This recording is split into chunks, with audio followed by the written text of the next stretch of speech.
seen troops amassing at every port.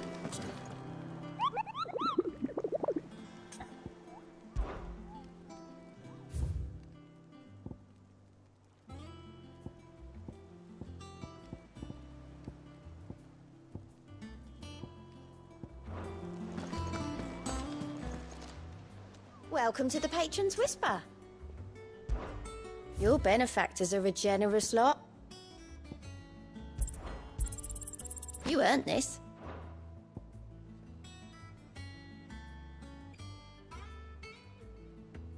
All done?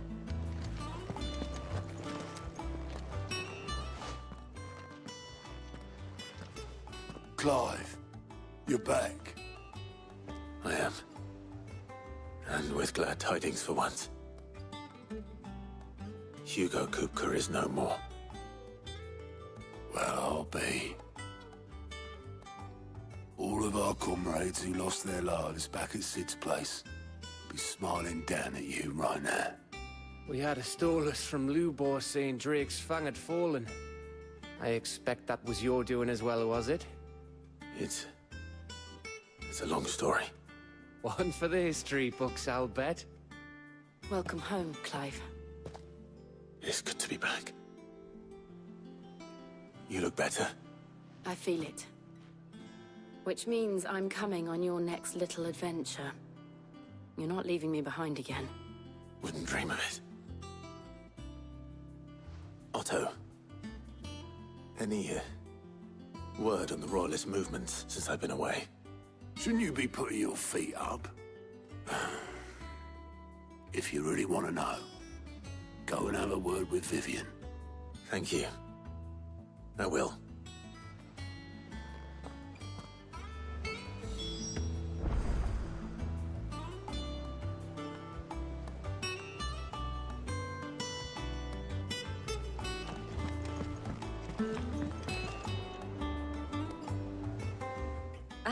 The conquering hero returns. And with hardly a scratch on him. I may have picked up one or two. Well, the fact that you came straight to me instead of visiting our resident Physica suggests that you picked up something more important. A scent. The scent of Waludas. The very same. But whatever plans Kupka was hatching with the Royalists, he took them to his grave. As did his men. Slaughtered by the orcs who'd taken over the Fang. Orcs, Vivian. I've never seen such creatures in Storm before. The Waludas must have ferried them over from Ash, but why? Why work to rescue Kupka only to invade his home, the mother crystal of an allied nation, and let both fall? It makes no sense. Do you know the tale of the blind men and the Adamantus? One can often be led astray by focusing too closely on individual details. One must instead see the bigger picture. And what bigger picture is there than my map?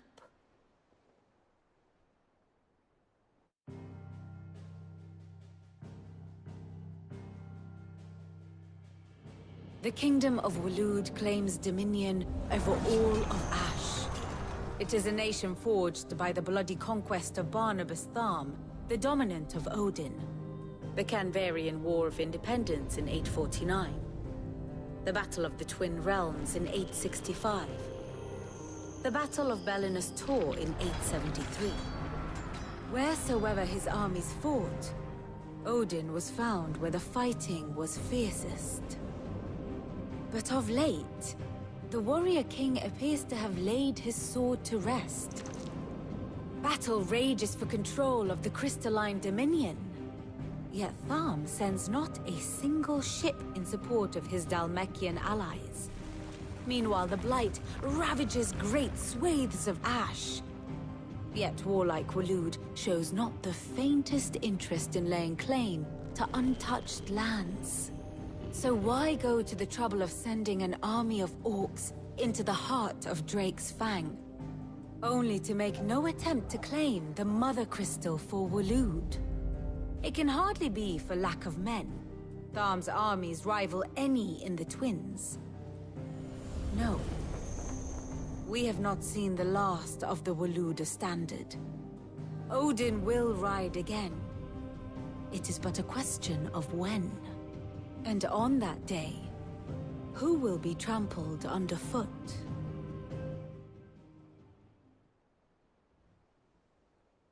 In summary, I know not to what end the Royalists betrayed Kupka. I know only that it is part of some broader scheme. A scheme tied to the ambitions of one man. King Barnabas. But there is no need to wallow in confusion. If one is to cure a sickness, one must first identify the symptoms.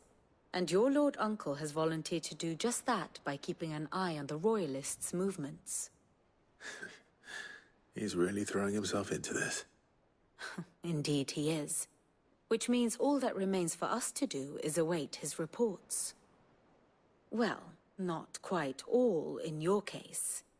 The people of the Hideaway must hear the news. Justice has been done. Hugo Kupka is dead. The wounds he left that night are still raw. Especially for those who lived with Sid the longest. Tell them that those wounds might finally begin to heal. Consider it the price of today's instruction. I've never known you to be sentimental. What can I say? I am only human. And we are, all of us, sentimental animals at heart. I suppose we are. Very well. I'll go and spread the word.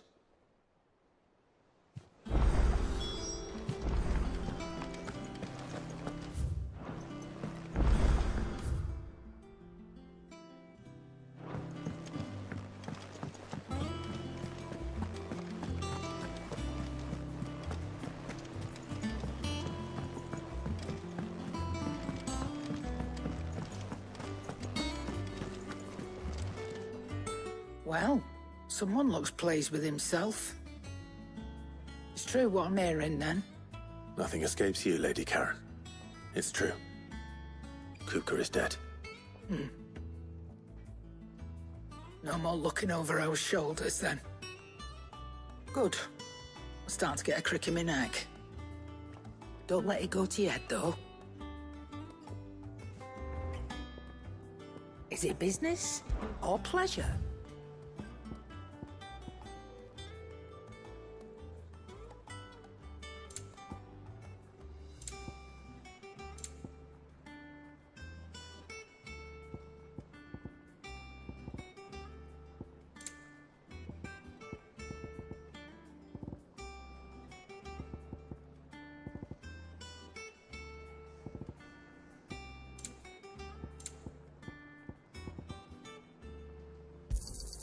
It'd better all be here.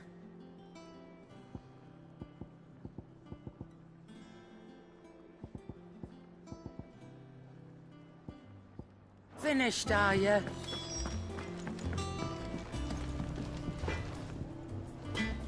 Blackthorn. Do you have a moment?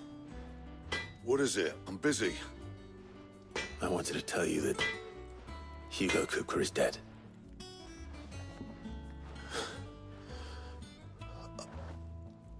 I can't tell you how long I've been waiting to hear those words. This is it then. A new beginning under a new Sid. I'll try to live up to the name.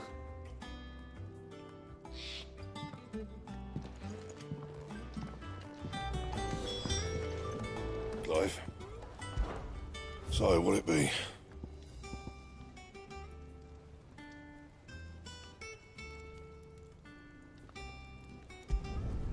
Not bad, if I do say so myself.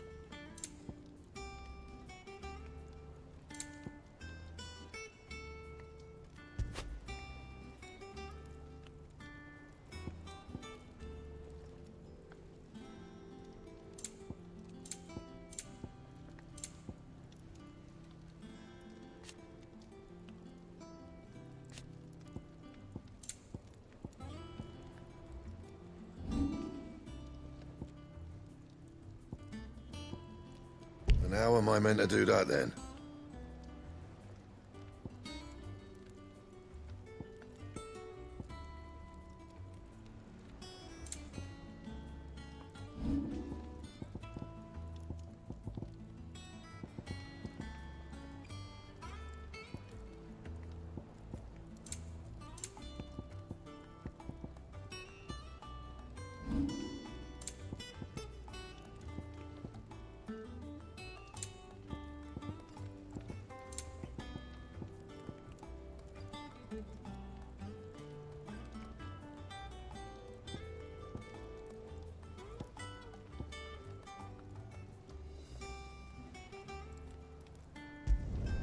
You can thank me later.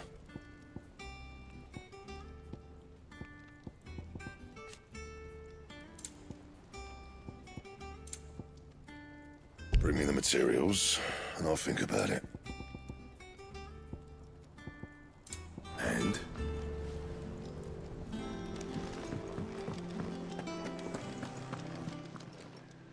And what can I do for you? If you're gonna buy something, be quick about it.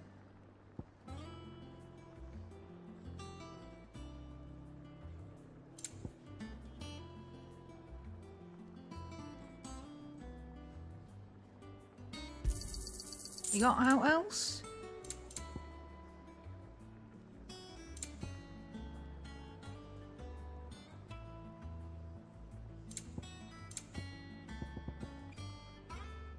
Is that all?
The most fragrant herbs and... Fresh bread, warm from the oven.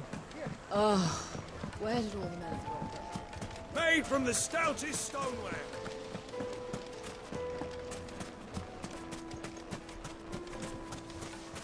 No, I'm telling you, it's gone.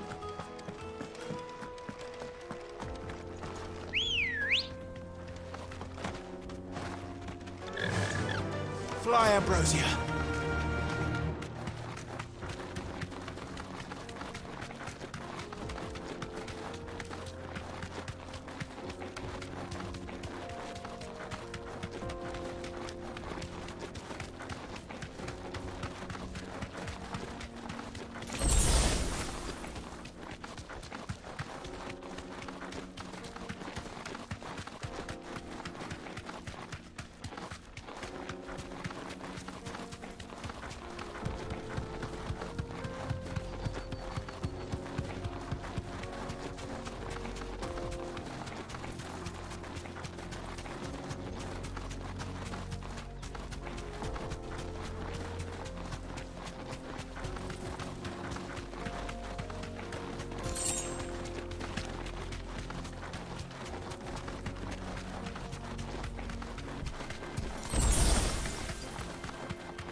Playtime for the pack, is it?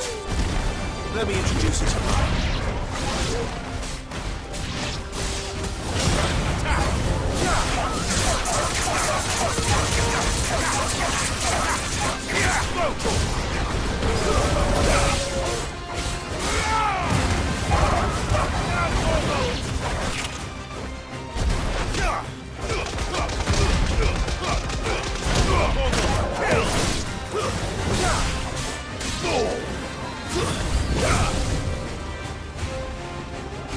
This one.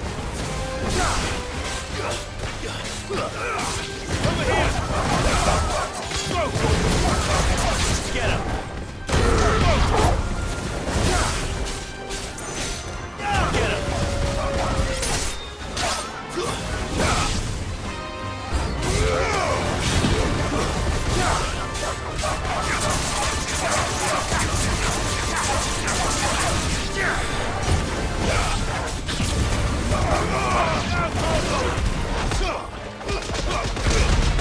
All yours, Torgal.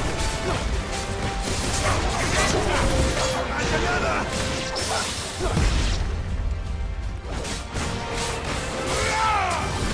Over here!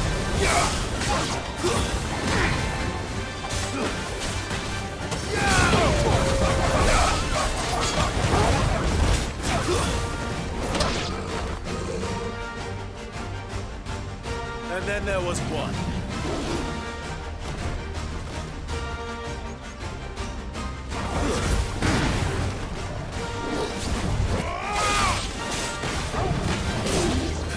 Nice try.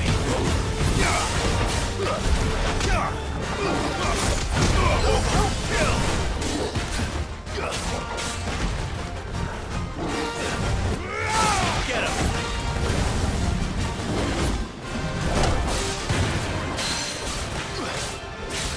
Get him! Go, Tor! There's more over here!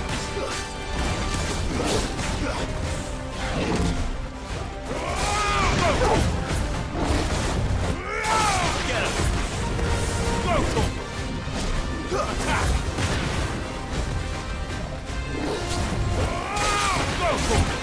There's more attack! Now, Torgal! Go, Tor!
That wasn't too bad, was it, Torgal?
I can walk from here.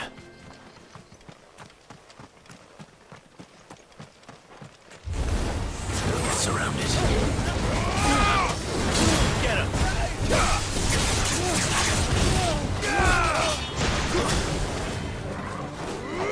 This way.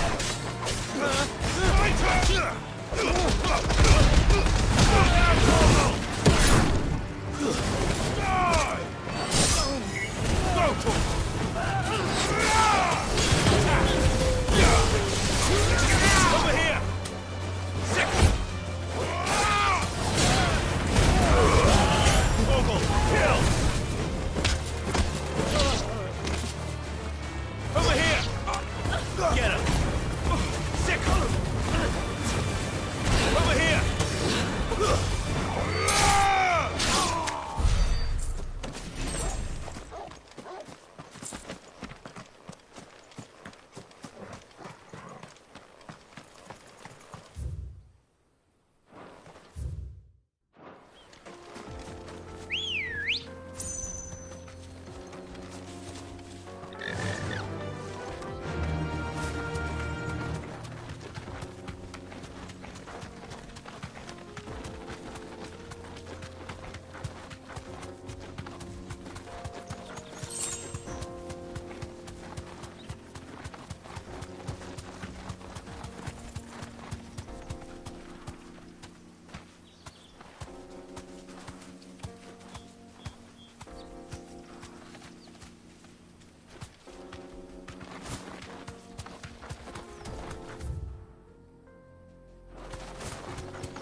No need to ride from here.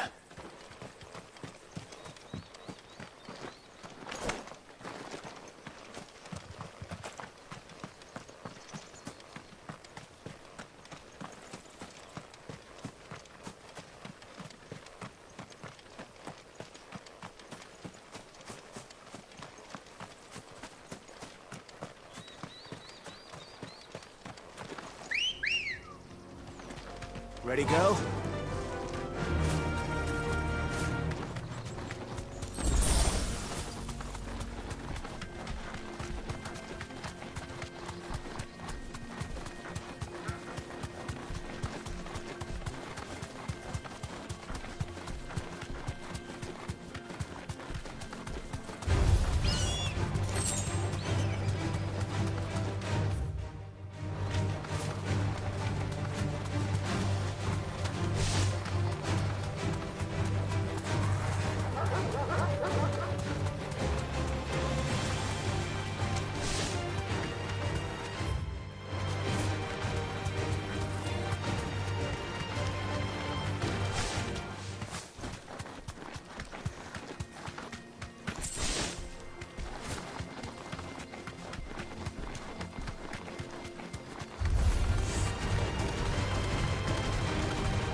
enough of you, are there?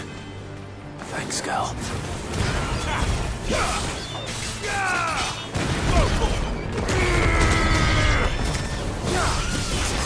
Get him! Go to him! Over here! Go to him! Reach up! Stay down! This one!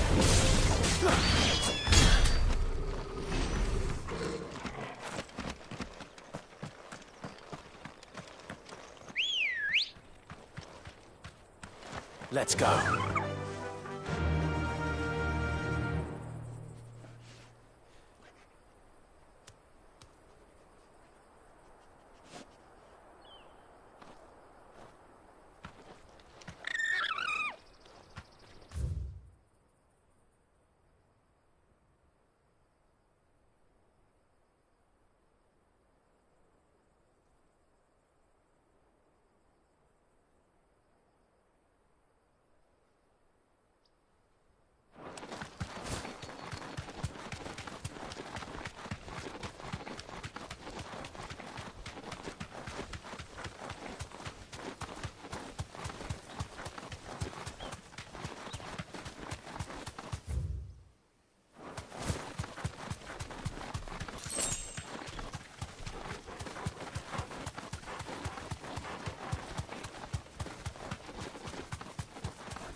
No mistakes.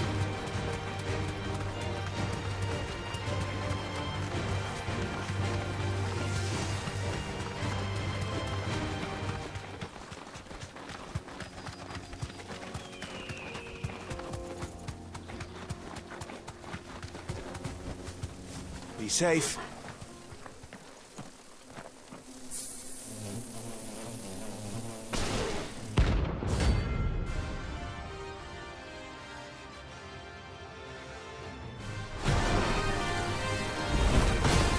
They don't look happy. Stick him! Go to him! Get him!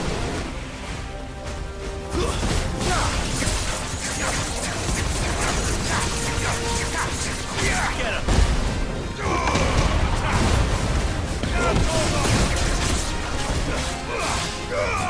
This one!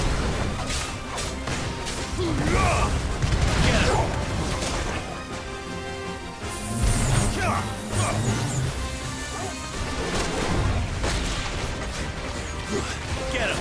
Get him! This one! Over here! This one!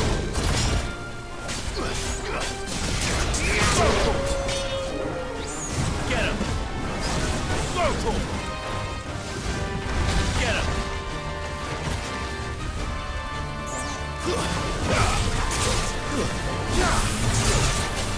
This one!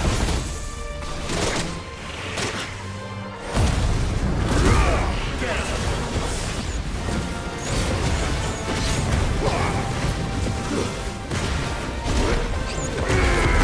Over here!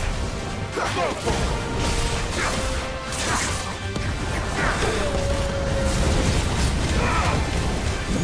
Stick him! Go for it!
Peace at last.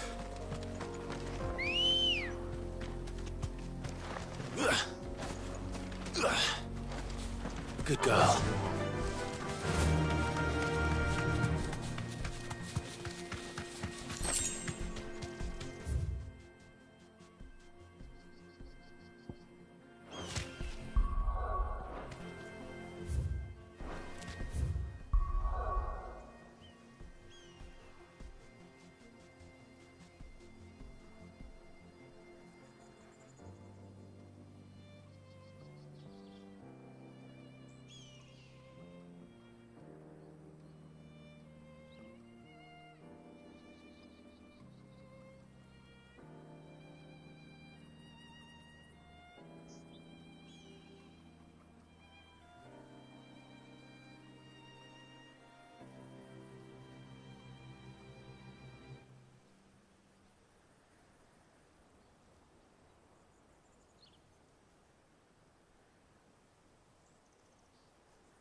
Fly, Ambrosia.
There was a time this path was guarded day and night by Lord Kupka's men. But now they've gone. Back to the Fang. Leaving us lesser mortals at the mercy of whatever bloodthirsty beasts they say nested beyond.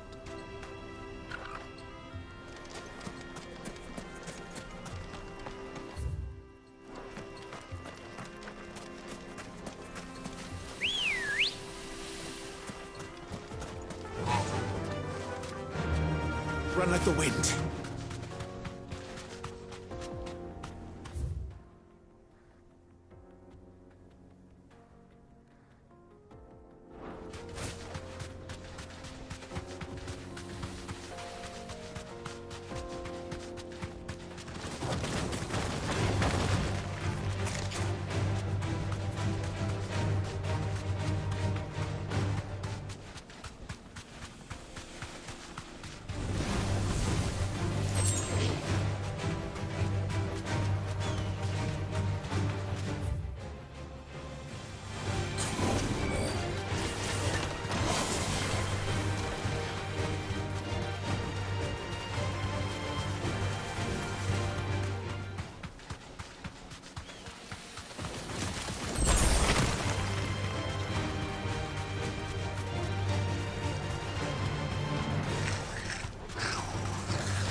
That'll do, girl.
This must have been a fishing village before everyone left.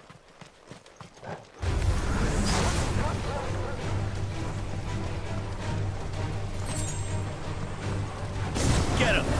Attack! Get him! Over here! Attack!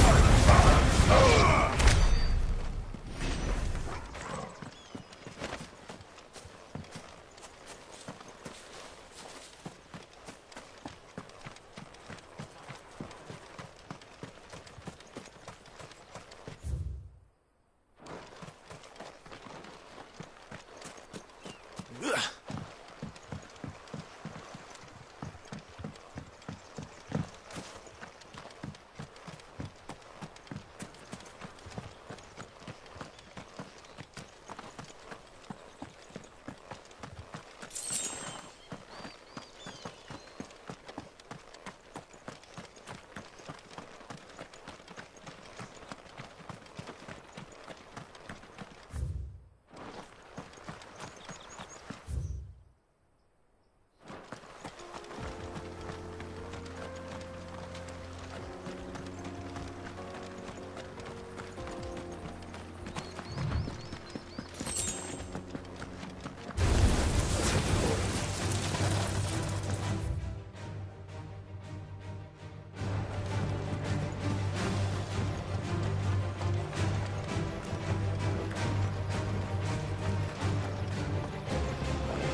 Good girl.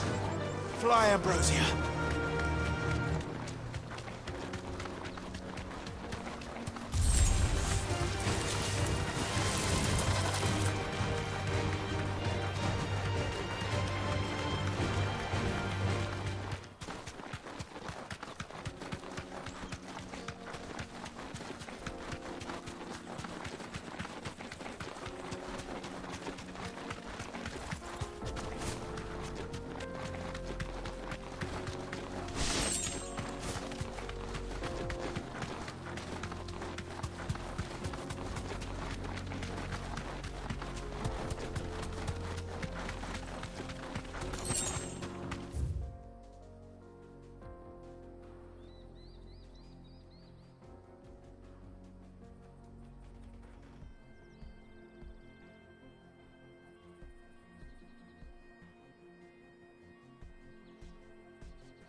Let's go. Faster!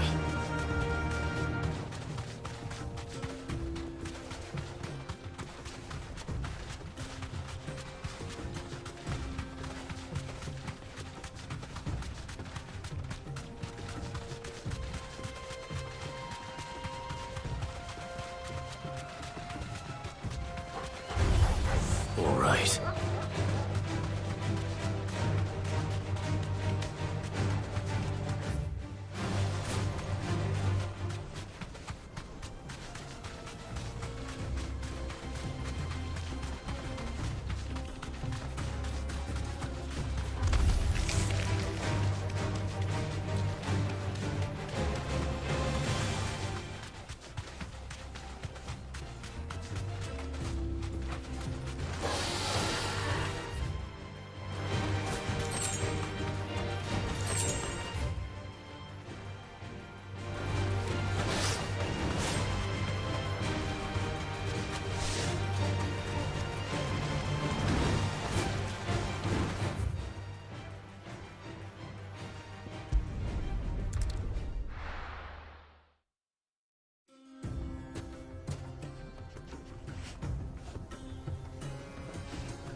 Ready, go?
Well, Clive, it looks like you're gonna need a bigger sword.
should have stayed in its shell.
The finest fabric! The most fragrant herbs and... Fresh bread, warm from the oven.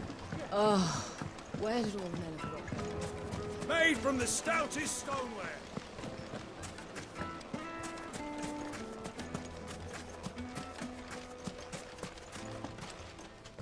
Are you looking for something in particular?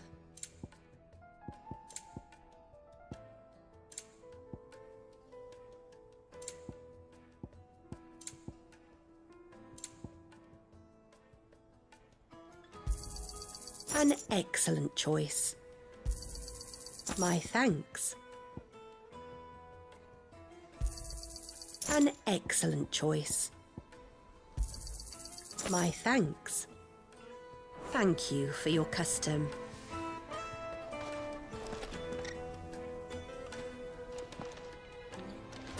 No.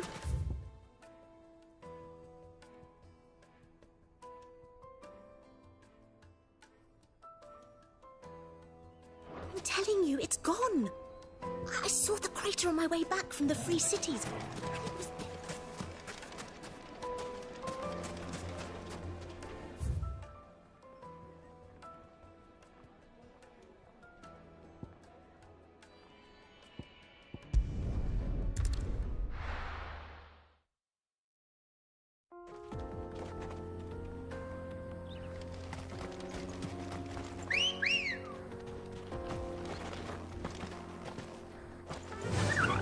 Faster!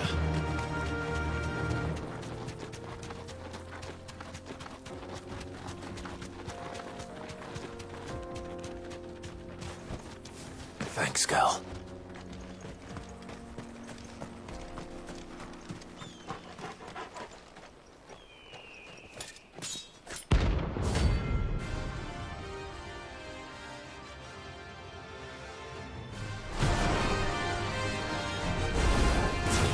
My blade yet hungers, and so do I.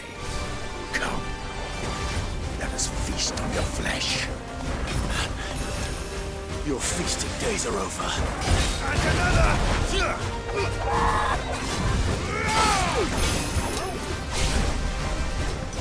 Want some more? Get him! Sick him! Get him! I'll drink your blood!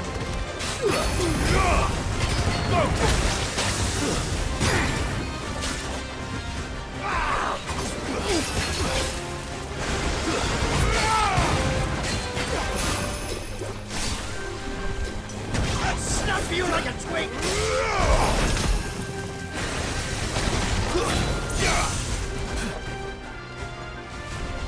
Sick him! Over here! And another! This one! Over here!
this one. Over here! I breathe your blood!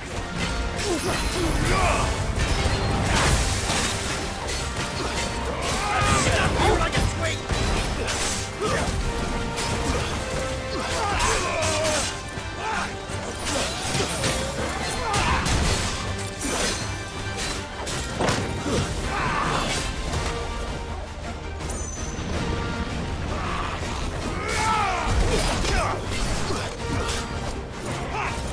Too slow. This one.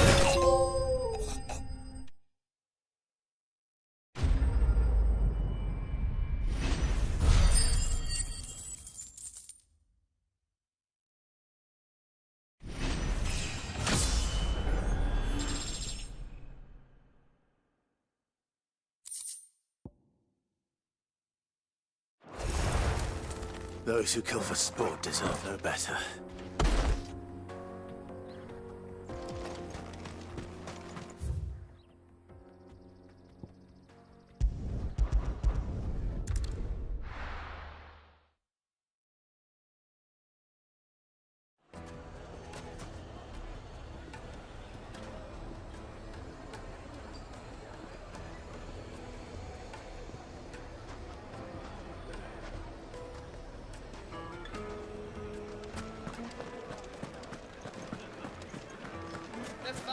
Take a sniff, good sir. Needed to a silken softness. Oh, where did all the men go? Lights and pots!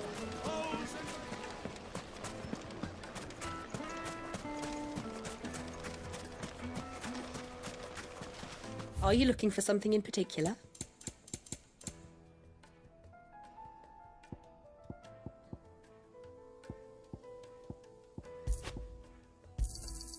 My thanks. I think your bag might be full. Go with Gilbert.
Let's go.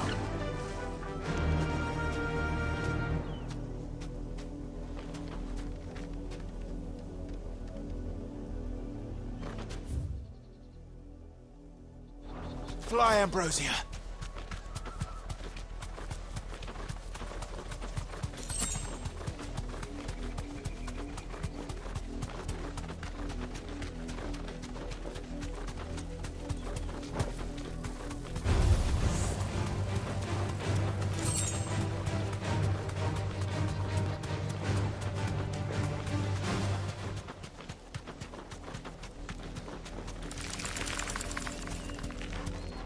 Be safe. Get him!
unawares, did you?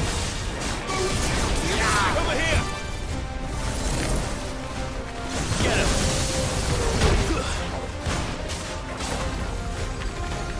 Over here! Attack! Too slow. And another!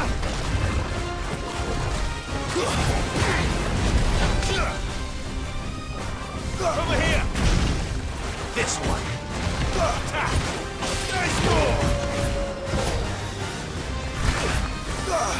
Go, over here! Go, over here! Attack! Go,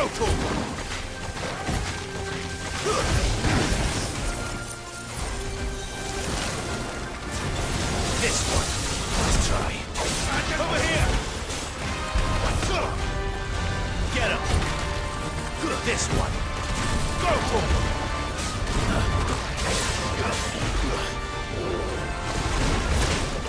This one. attack! Sick him! Go,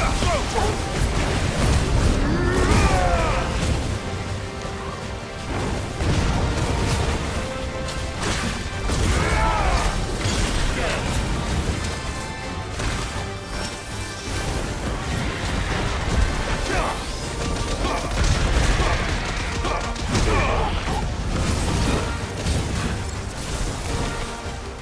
him.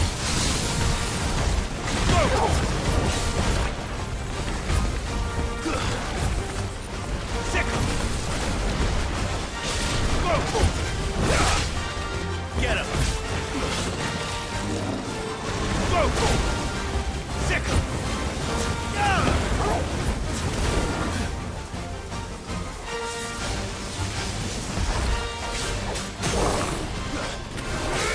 This one.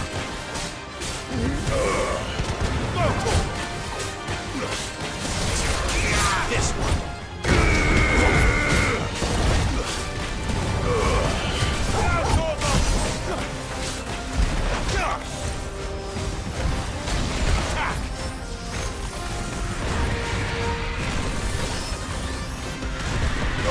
Over here! Attack! Over here! Go, sick him! This one. Get him. Over here! Sick him! And another! Get him.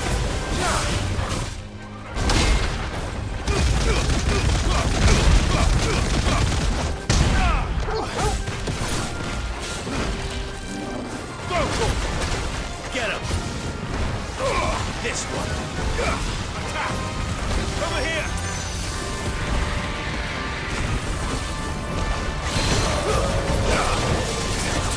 This one.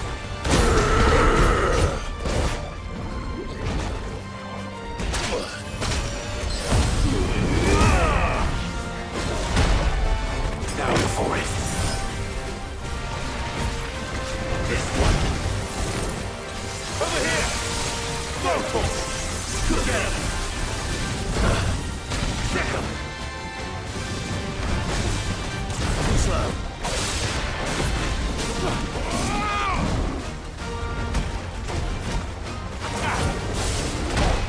Over here!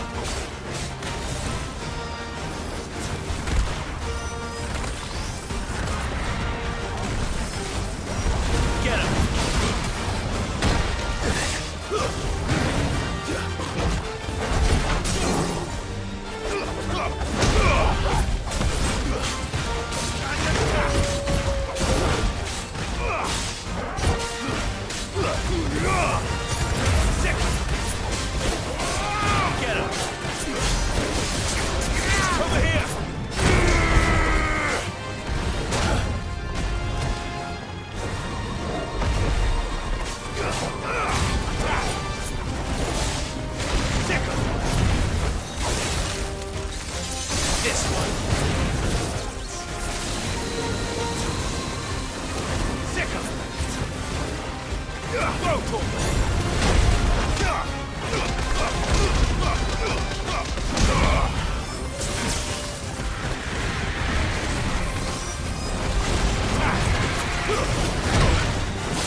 It's dead now.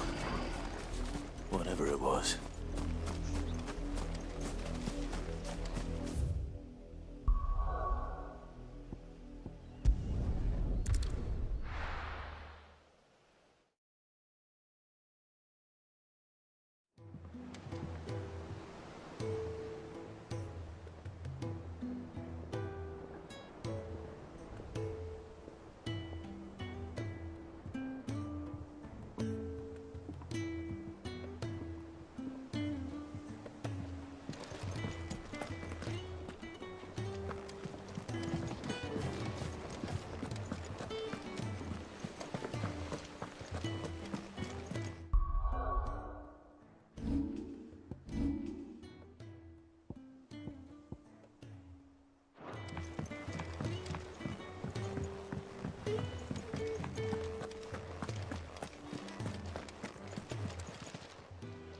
Oh, I wasn't expecting you back so soon. Your benefactors are a generous lot.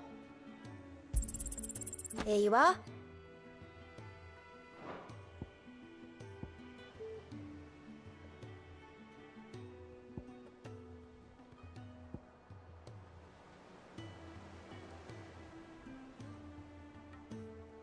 Best of luck out there, Sid.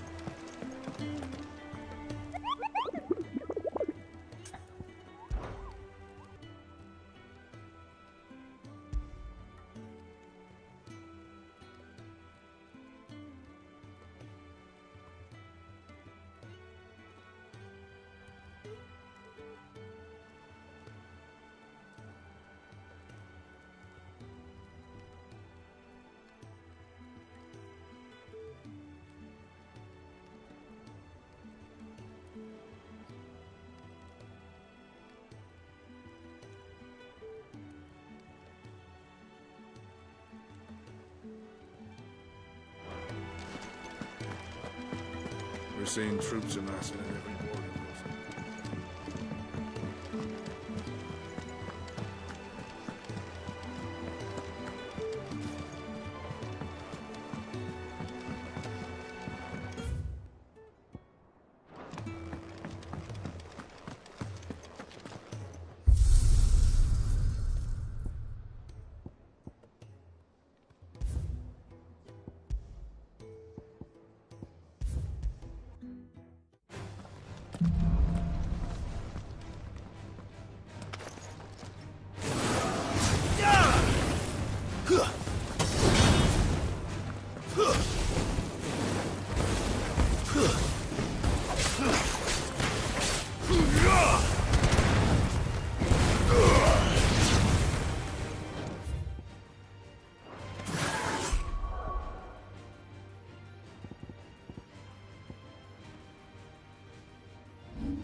Ah, Clive.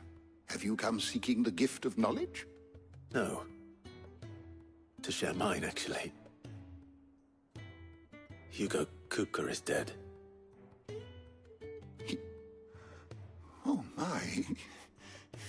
Can it really be true? Look, he's crying. He is. The big baby. And with good reason, children. These are tears of joy. We must offer up a prayer to your parents that the heavens might weep with us. There shall be no lessons today, only thanksgiving and merrymaking. Go, put away your things. All right. Brilliant.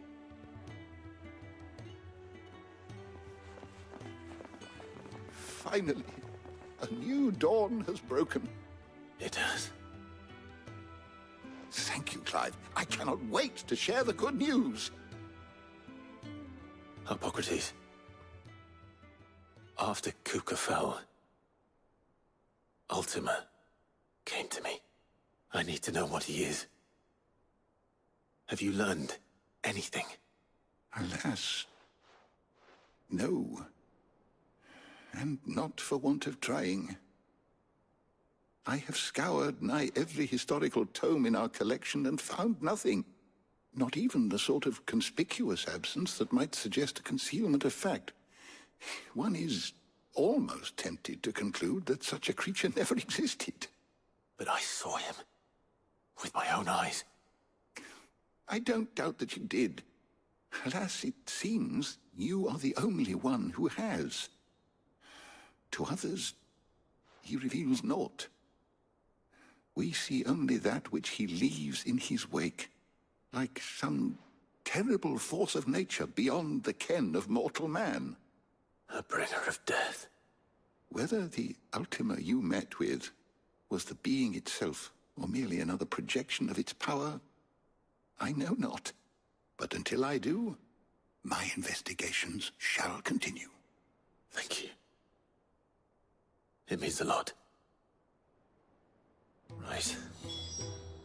Let's see if Otto has anything else for me.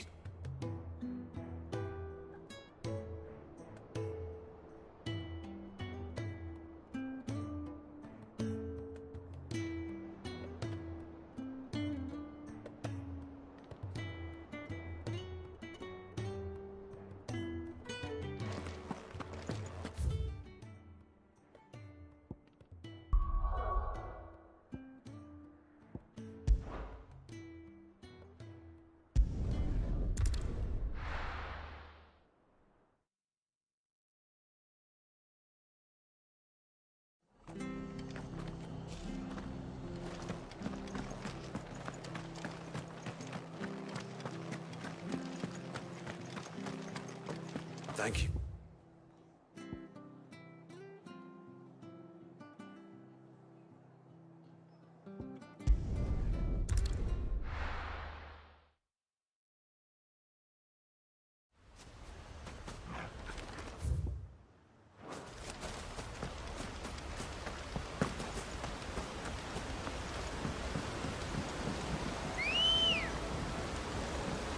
Good girl. Fly, Ambrosia.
to the stables, girl.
Anything catch your eye? Thanks very much. There you go. Thanks very much. That all, is it?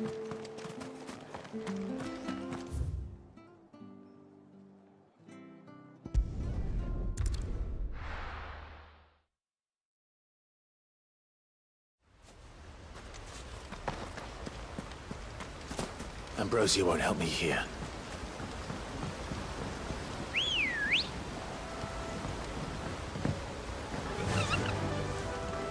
Yeah!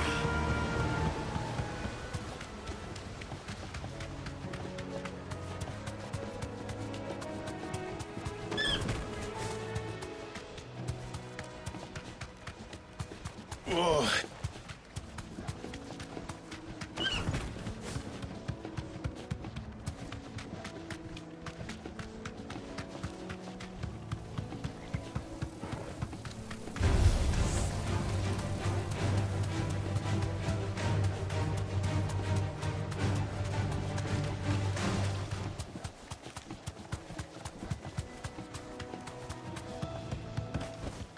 That'll do, girl.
Seems this one has a little more life left in it. All right, then. There's more! Attack! This one. Second. Well done, Tim. Get him. Nice try. Go, Torvald. Second. Go, Torvald! Get him! Sicker! Go, Torvald! Too slow. Over here! Sicker!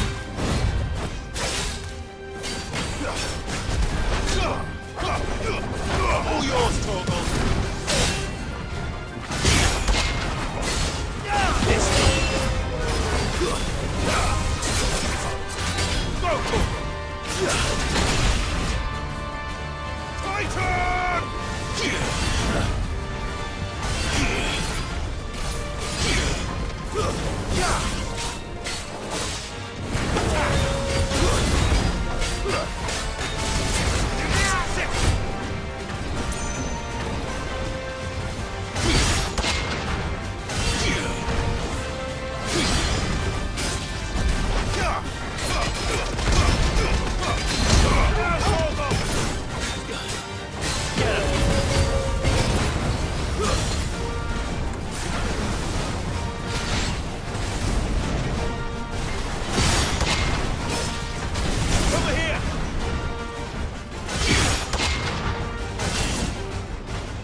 ready. Let's try.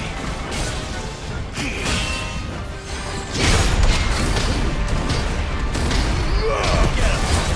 Scrotal! Garuda!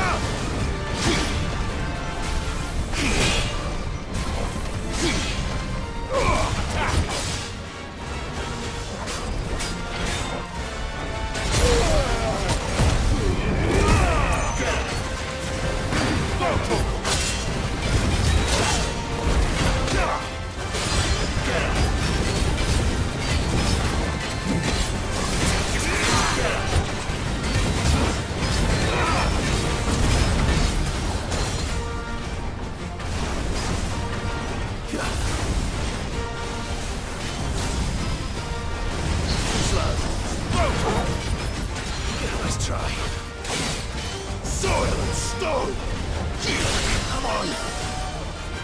I needed that.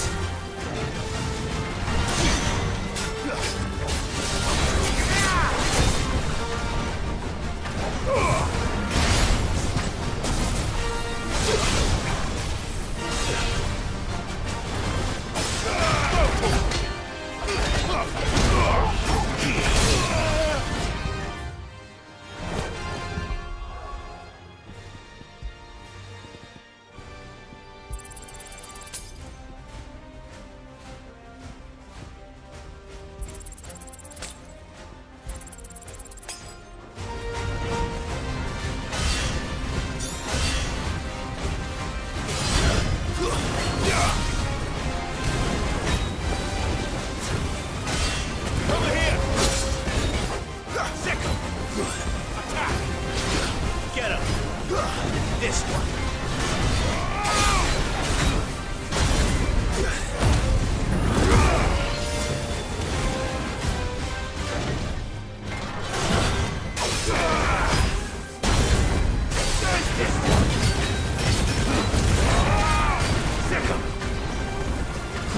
Over here!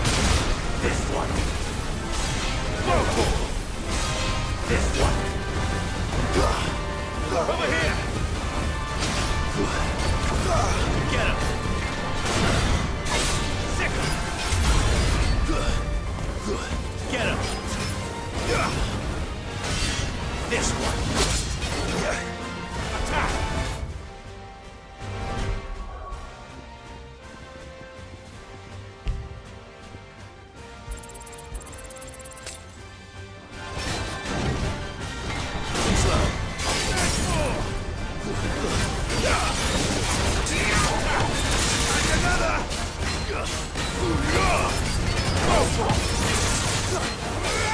Get him! Orbital kill!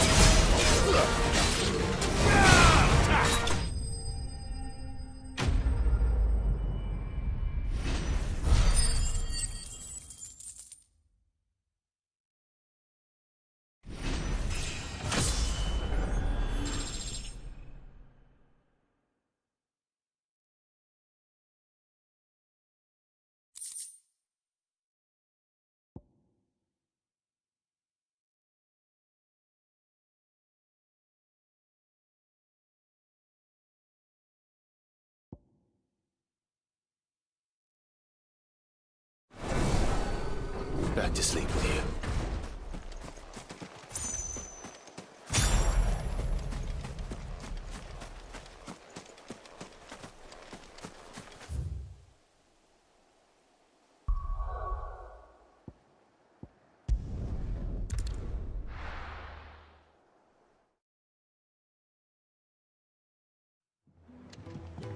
I'm telling you, it's true. I heard it from Otto's own lips.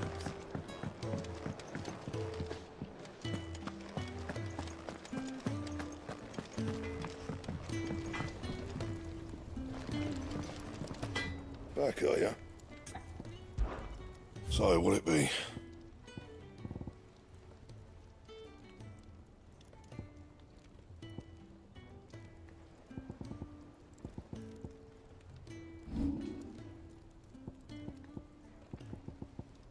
That it? Fine. Is it business or pleasure?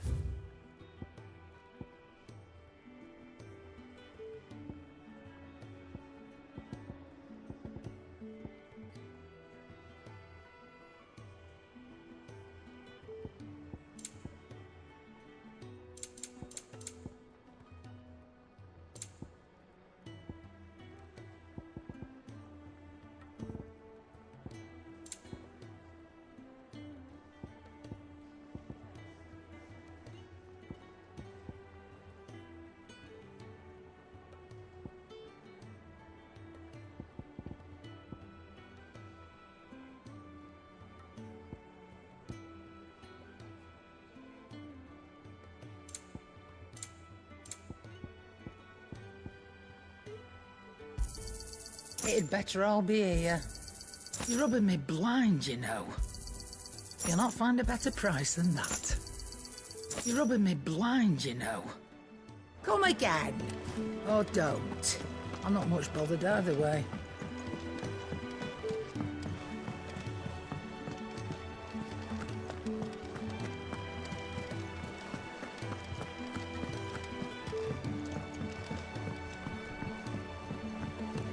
We're seeing troops amassing at every border crossing. No surprises there. Oh, I wasn't expecting... Come again. I may have more for you. You barely sat down since you came home. Vivian got you running errands or something? Just spreading the word.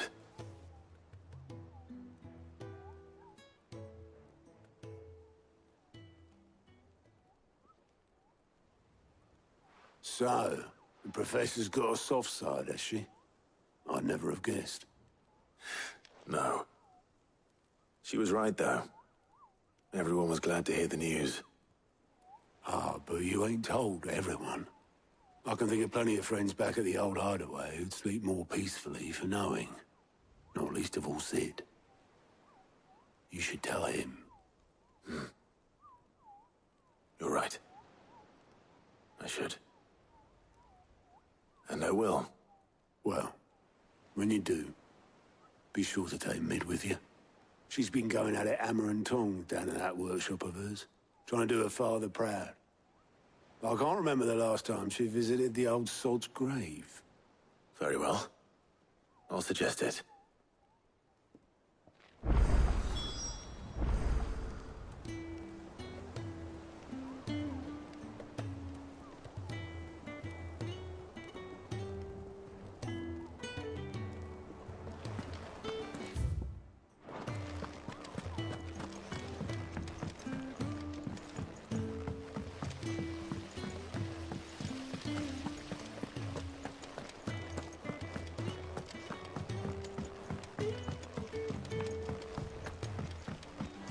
I think Mid might need some help. If I don't come up with something soon.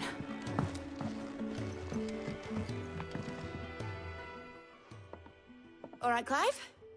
What do you want? I'm going to visit Sid, and I thought you might like to come with me. Sorry, I'm too busy for all that right now. I've got to get this thermal displacement stack sorted. Thermal... Displacement stack. Here. And this is for... Only the fastest, finest ship the world has ever seen. The Enterprise. Me and my dad designed it together. Where other vessels rely on the fickle winds to drive them through the water, ours is fitted with mithril engines. And those things have got more push than a behemoth in a bad mood, and more heat than all the hells put together. Which is where the stack comes in. I may have already talked some tight-lipped shipwrights into putting the hull together for me in a little dockyard in Canva. But the stack's a bit more involved, so I'm building it here. Thing is, it's so involved that I'm running behind and it's starting to hold things up over at the shipyard. I'll come and see my dad, though, when I'm done. Whenever that is. Is there anything I can do to help? Good old Clive. I were hoping you'd say that. First things first, I need some parts making. The stack will be made up of 3 major components. There's the plating, here, that channels hot vapors away from the engine. The helm over the top, that disperses all that heat into the air. And the shielding around the sides. That stops the rest of the ship from going up in flames. A full suit of armor, then. Probably best to take it one piece at a time. Then you'll need to start with the plating. Everything else fits onto it. I've got the designs and the list of materials here. Show these to Blackthorn. He'll know what to do. I can't make head nor tail of them. Luckily, you don't need to.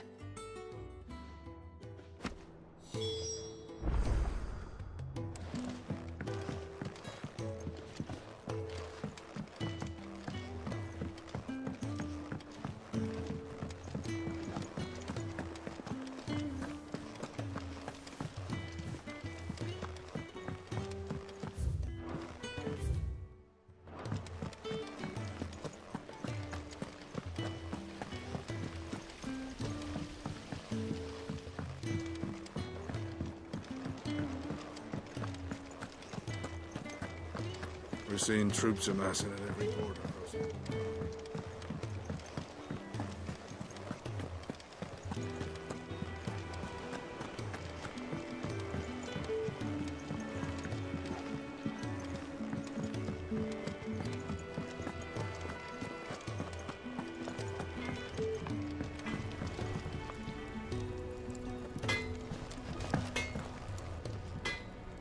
Blackthorn, can I ask a favor?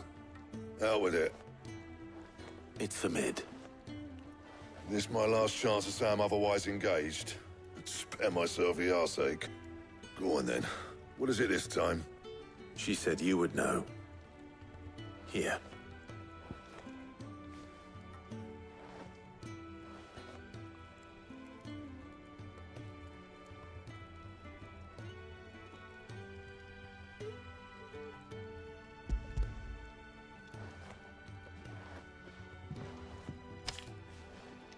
Krieger's Tates.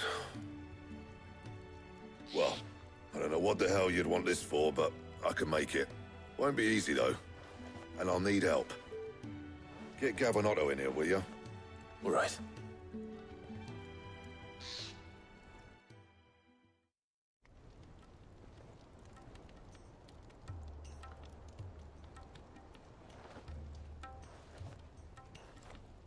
So Mid's roped us all in here again, has she? Typical. Still, if that's what it takes to get her to visit Sid's grave, I'll do what I can. And, what is it we need to do, exactly? Take a look at this. It's this plating. The usual sword grade steel won't work. We need something that can get very hot, very fast, and still keep its shape. That means an alloy. Something that won't break or buckle at the temperatures she's talking about. Which is where you lot come in. I need materials, and I've got my work cut out already. You'll have to fetch them. Now, there's a special kind of sand I'm after that you can only find out in the Velcroy. Stardust, they call it. As for the rest of the stuff, my usual supply should have it in stock. It just needs buying and bringing back here. Well, we'll get it done quicker if we split up. One of us should probably give you an hand collecting the sand. And the other can go and get the rest from this supplier. Right then. Well, make your minds up who's going where, and we can get this over with.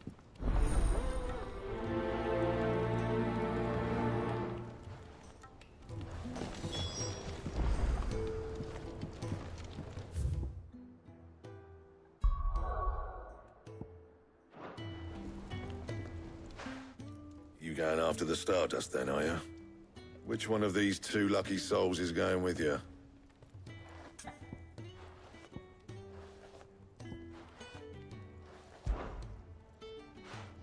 Otto, you're with me.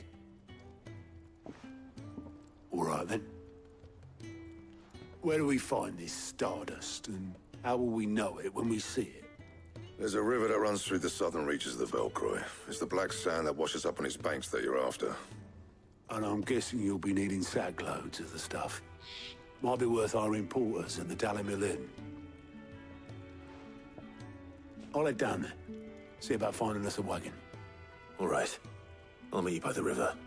Yous two take care, eh? I'll go and see this supplier.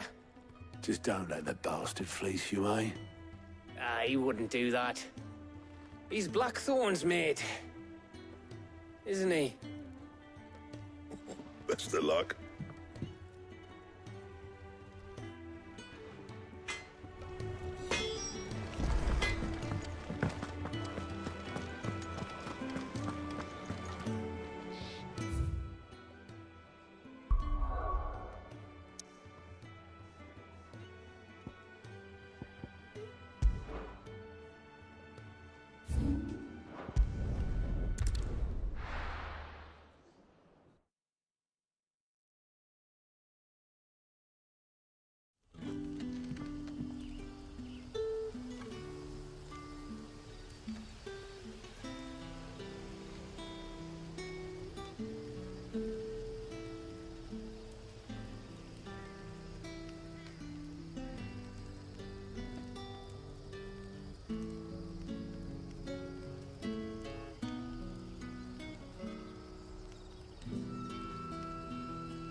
Good day to you.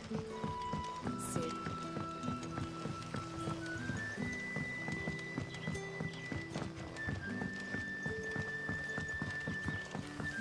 It's all but spent. The crystals we get from it. Well, we had to dig a new cellar. Ah, Clive. Your timing is exquisite, as always. I have a concern which you may be able to assist me with. Go on. There are whisperings afoot of shadowy figures having been sighted outside the village. Rustlings in the undergrowth, suspicious noises. My people fear that they are being watched. It may be no more than a surfeit of nerves, understandable in the current climate, or it may be the prelude to something altogether more dangerous. Given what I hope you'll forgive me calling your nose for trouble, I wondered if you might investigate. Of course. Excellent. You might begin by speaking with the good citizens of Lostwing. Listen to their tales, and make what you will of them. All right.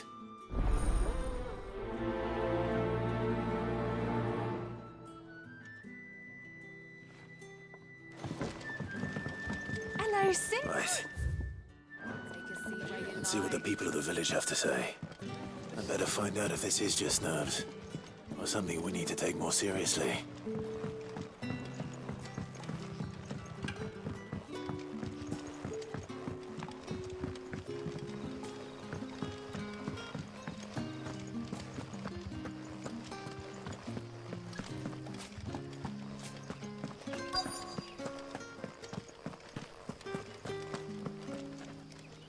Do you have a moment?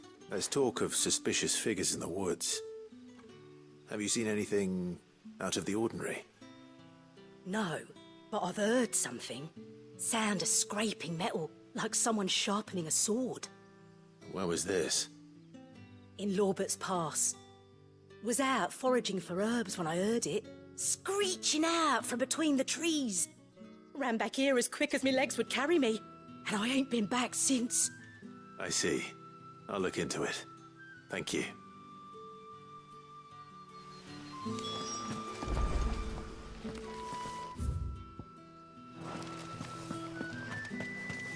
Seems Lorbert's Pass is our best bet then. What do you say, Torgal? Shall we go and investigate?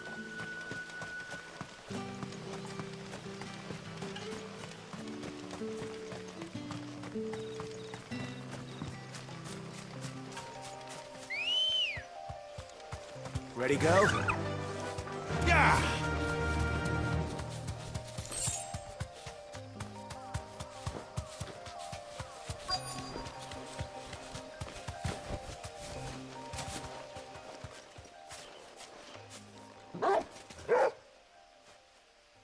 You there.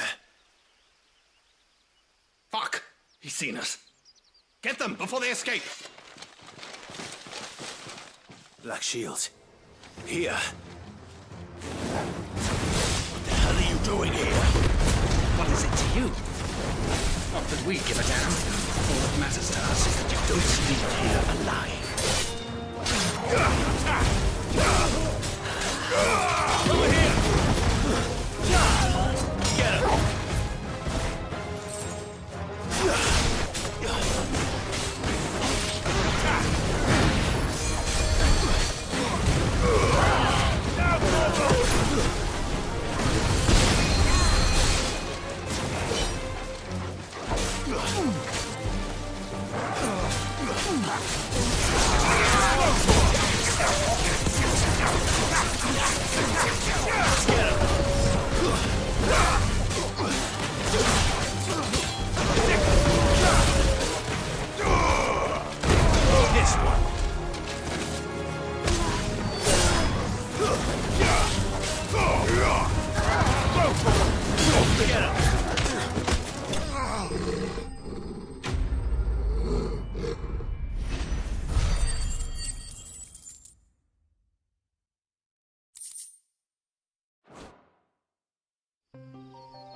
Why were they?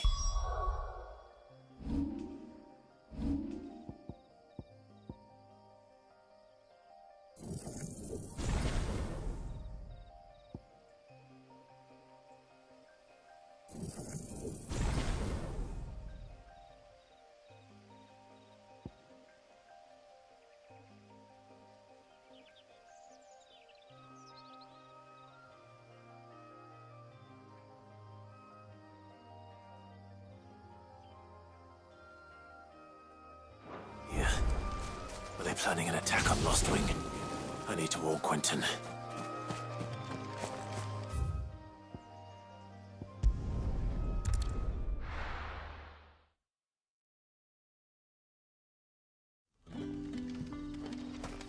Good day to you.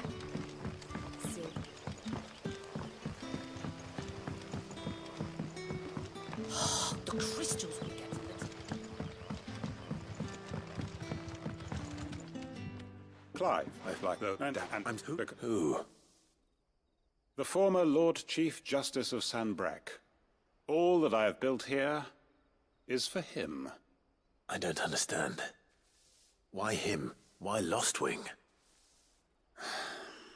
I suppose it is better that you know the truth. I was a member of the judiciary once. So sickened was I by the injustice of this world, I swore to fight it. And fight it I did, in my own small way. I saw more than a few corrupt officials condemned to the very cells into which they had thrown blameless innocents. Men to whom the law was but a scourge to turn against the powerless. And throughout, it was the Lord Chief Justice who backed me, who was my one true ally in the quest to see justice done. So what changed? I discovered that he hunted bearers for sport. I was a fool to think he shared my hatred of venality and vice. His support for me was no more than a facade, a means of ridding himself of his rivals, a mask to hide the rot beneath. I filed suit against him immediately. His response, however, was rather more visceral. He had my entire family slaughtered, and he faced no punishment whatsoever. I lost everything. My loved ones, my livelihood, my position, the faith I had once held that any modicum of justice might be achieved through the courts. So I set about enacting my own. I tracked down every soul who served him, and slit their throats myself. But the man himself proved an altogether more difficult target. With money and power come protection, and so I saw that I would need an army of my own. I came here to Lostwing and began recruiting like-minded individuals. And everyone here knows this is why you do what you do. Of course. They too have lost loved ones to the bearer hunts. Seen faultless friends sent to the gallows to spare the guilty. All under the watchful eye of the Lord Chief Justice. Our wounds are the same. And our cause is the same. We are comrades. And our revenge is already in motion. We know where he hides, how numerous and well-trained his guard. What we did not know until now, however, was that his plans may already be in motion too. Quentin. Our time is short. He may move against us at any moment, unless we move against him first. My friends and comrades, it begins. Make ready for war.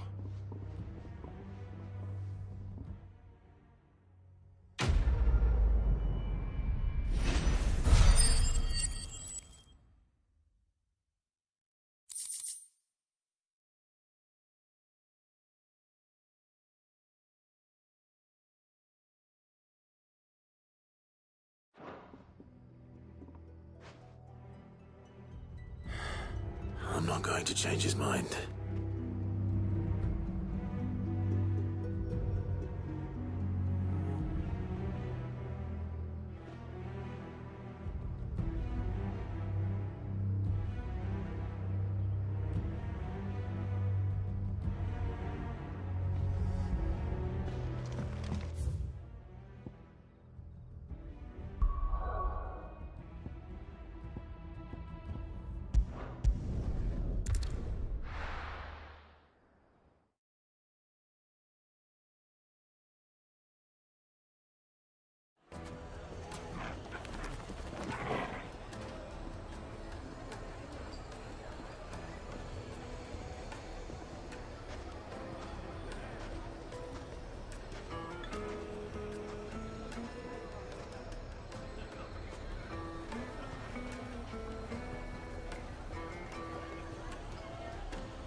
most fragrant herbs and There'll be no one to man the ship.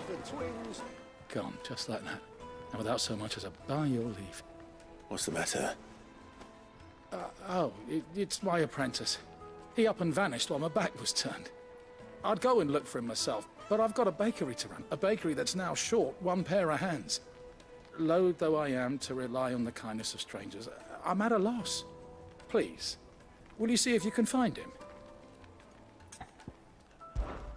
I'll see what I can do. I wouldn't be surprised if he was off somewhere mooning at Drake's Fang. He used to work there, you see. Poor fool left his heart in its hollow. All right. Then that's where I'll start.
Excuse me.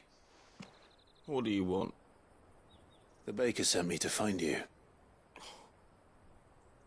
I am a sorry, selfish sod, aren't I? Certainly not a baker. Master must have ruled the day he took me in. Time was the sight of the Fang used to calm my nerves. But now look at her. I take it you missed the Mother Crystal. I hated her, but she was all I knew. Worked her mines for years. And when she shattered, part of me shattered with her. I had to trade my pickaxe for a rolling pin, but I'm no good at baking. Every loaf I touch collapses. My bread's as hollow as I am. She was the only thing that could fill the hole inside me. Oh, I loved her, damn it. But now she's gone. She's never coming back. What am I supposed to do? I ask her. How does a shell of a man learn to live again?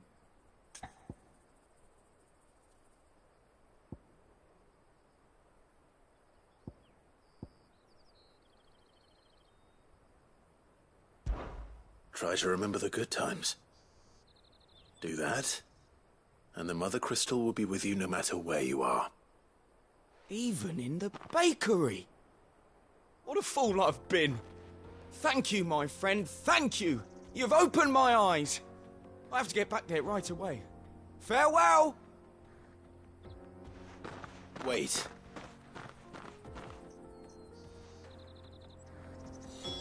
Suppose you won't be needing an escort then.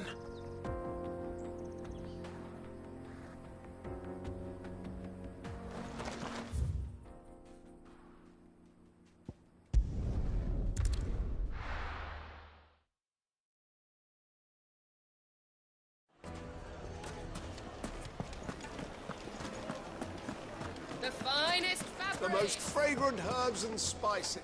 Ah, there you are. Though I worry you might have stoked the flames a little too high. He damn near ran me down trying to get to my oven. Master, it's ready. Behold the Drake's Balm. A truly unique creation. I dare say it is. Just look at it. A perfect likeness of the Fang herself. Her steepled peaks, her fulsome spurs, her inviting hollow. True, my loaves collapse more often than not, but what's the Fang without her crater? And look, inside. She's filled to bursting with a bounty of beautiful crystals. Salt crystals! Master, I have found my purpose. I must use my work here to preserve the memory of the Fang.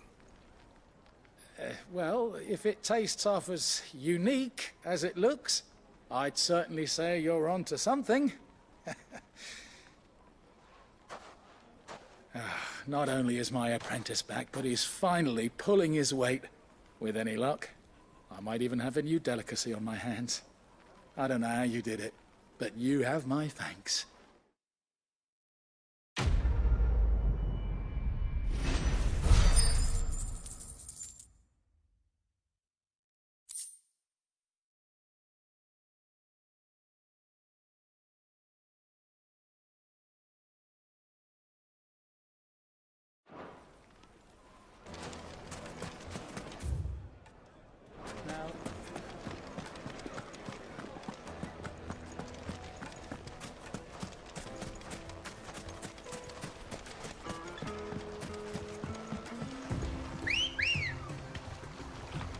Looks like I found the river. Now where's Otto? Yeah!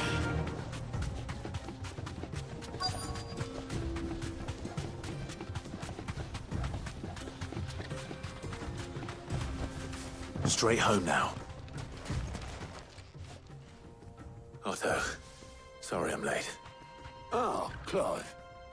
I had a quick scout about, and I reckon this area's our best bet.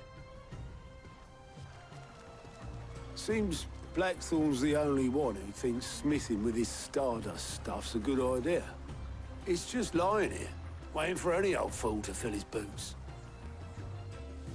But unlike any old fool, you thought to bring a wagon. Well spotted. Now get filling.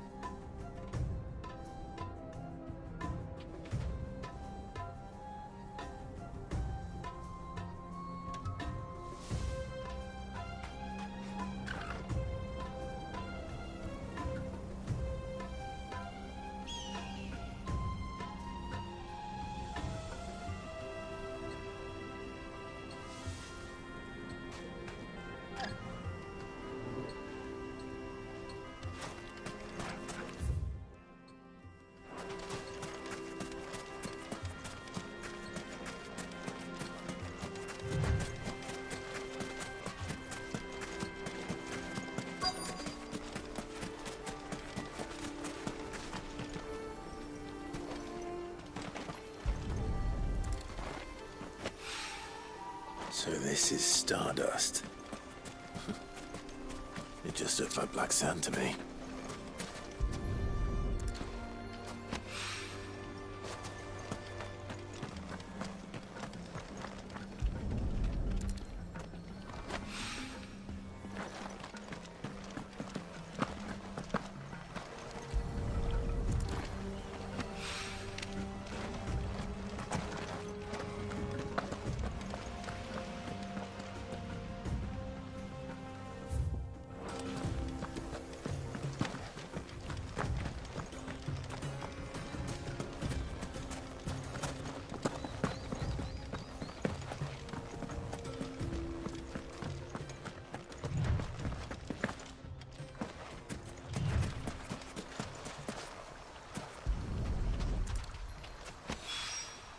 That should be enough for now. Let's see how Otto's getting on.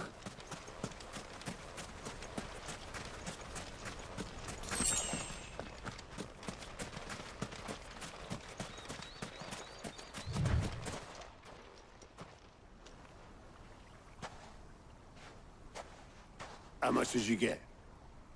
Enough. I hope.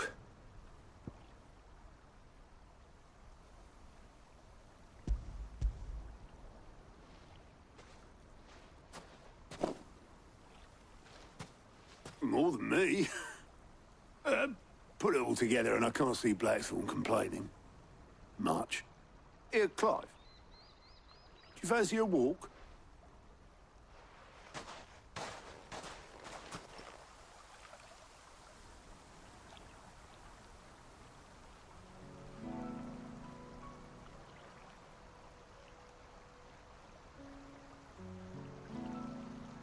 Sid will be proud.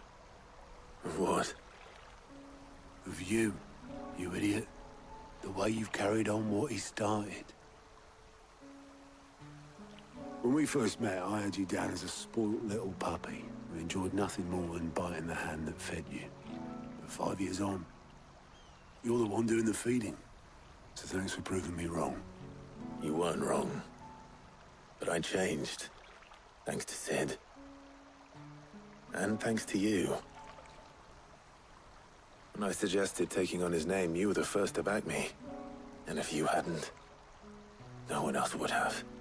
I couldn't have done any of this without you, Otto. Yo, give over. You're making me blush. All I did was choose hope over despair. I gave you a chance, yes, but you're the one who took it. You took a rabble of homeless, hopeless outcasts and put them back on their feet. Gave them something worth fighting for, just like the old Sid did.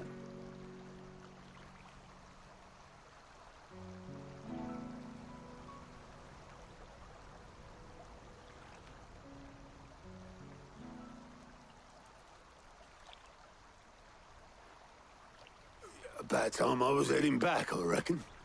All this scrabbling about in the sand's taken its toll on the old pins. I'll see you back at the hideaway then. You can take a well-earned rest when you get there. Oh, I plan to. Believe you me.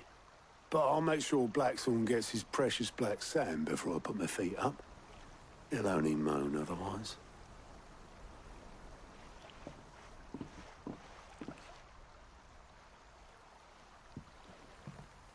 Right. Ready to go home, boy?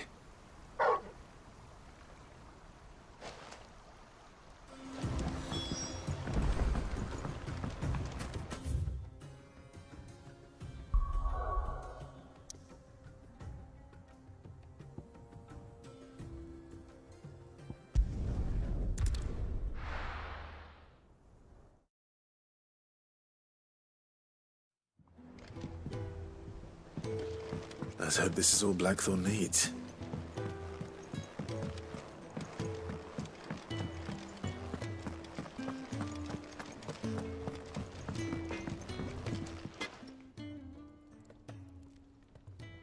Blackthorne, got everything you need?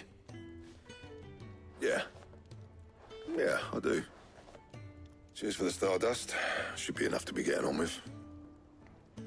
Nice to get out and about for once. Let's do it again sometime, eh? I'll make a start on putting this thermal plating together then.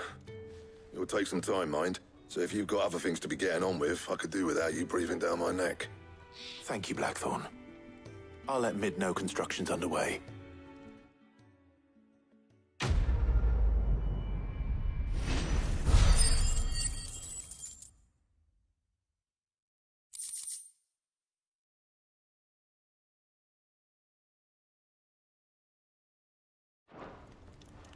Suppose we'd better be getting back to work too. Give us a shout if you need anything.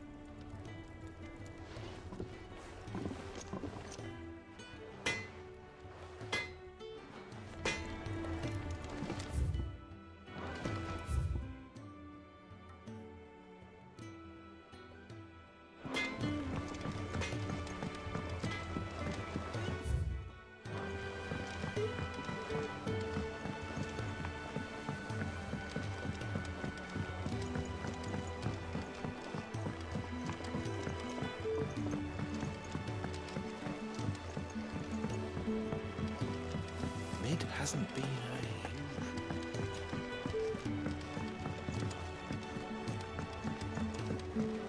Editors started reading books that don't have any pictures in.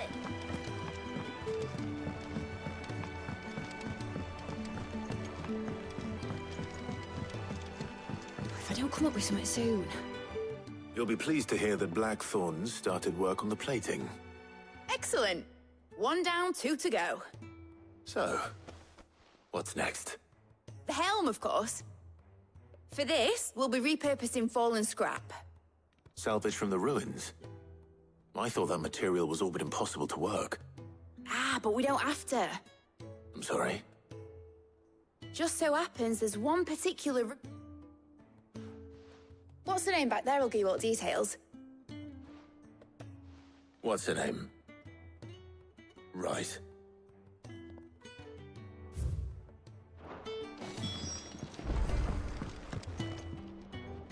Oh, Sid, is this about the helm? Yes. Mid said I should speak with you. I'll show you the plans then. Here you see the mithril engine, in which mithril is burned to generate heat. That heat is then harnessed to produce motive force. Excess heat is dealt with by means of the thermal displacement stack, which disperses it into the surrounding air. Now, were we to rely on thermal plating alone to achieve this effect, the rate of excess heat buildup would far exceed the displacement coefficient of the plating. In other words, the reactor would overheat and eventually explode. This is where the helm comes in.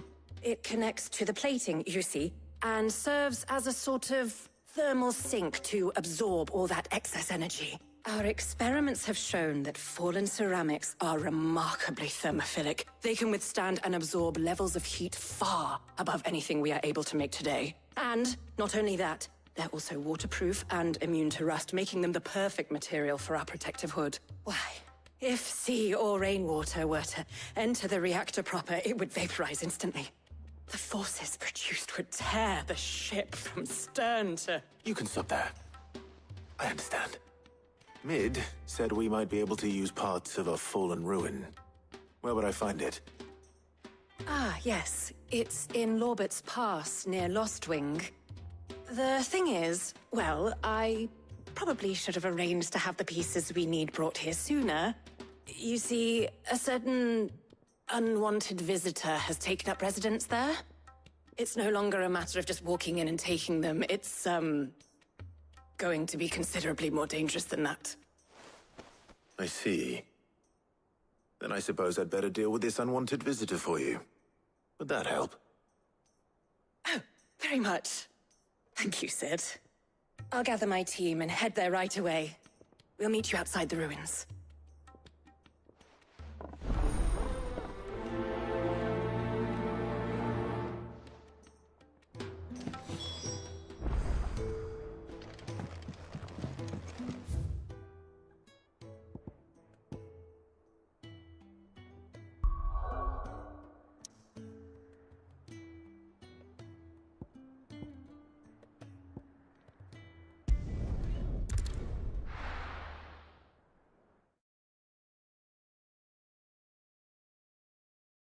I'll be taking you all to a storehouse in the Bales.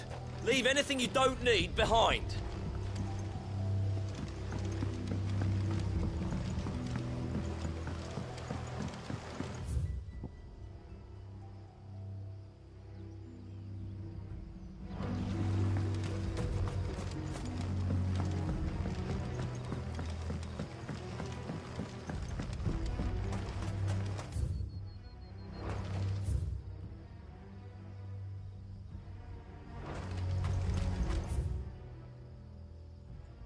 If you're ready, we leave at once.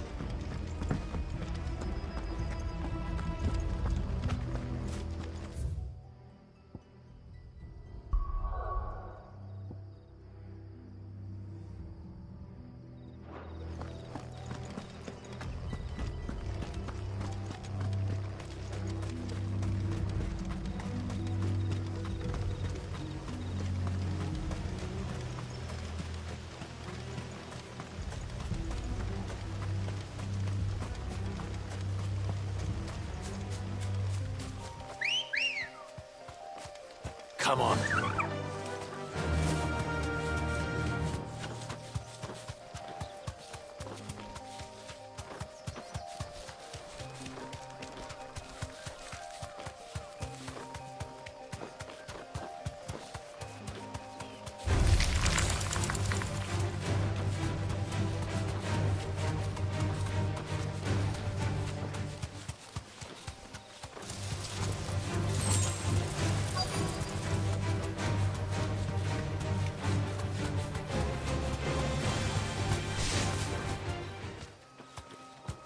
Be safe. Oh, there you are, Sid. Thanks so much for coming. The, ruins are just over there, as is the creature I told you about, I'd imagine. Would you mind? Of course. I'll be right back.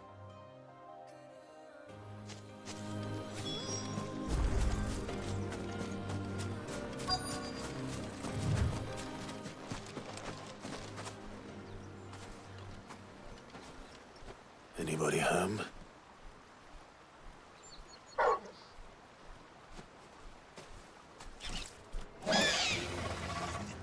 This must be our unwanted visitor. Time to go. Get him! This one!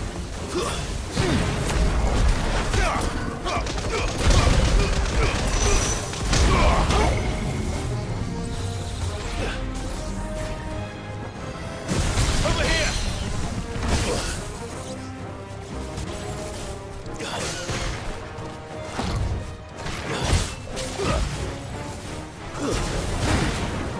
Too slow. Attack!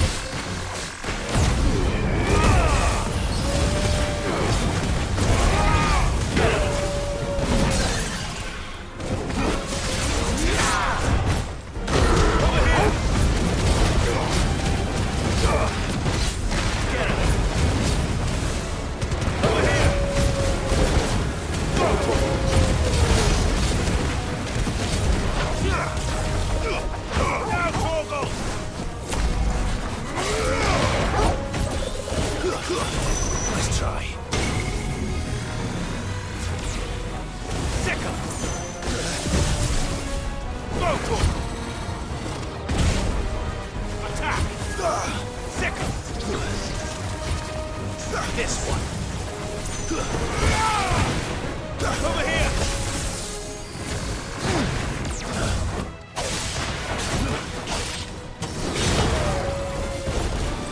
Sick 'em. Attack! Attack! Go for it! Over here! Sick 'em.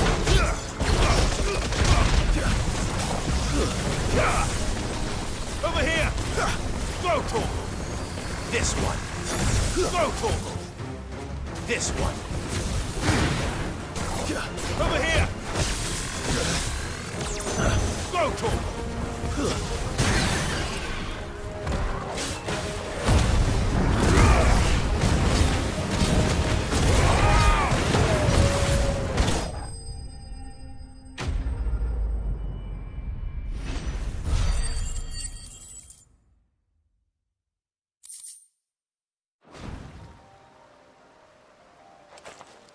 The things I do for you, Mid. Sid! Oh, thank goodness you're safe. You shouldn't have any trouble now. Indeed. Well, don't let us keep you. We'll, see that everything is transported safely back to the hideaway. All right. I'll let Mid know you're on your way.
We're seeing troops amassing at every border.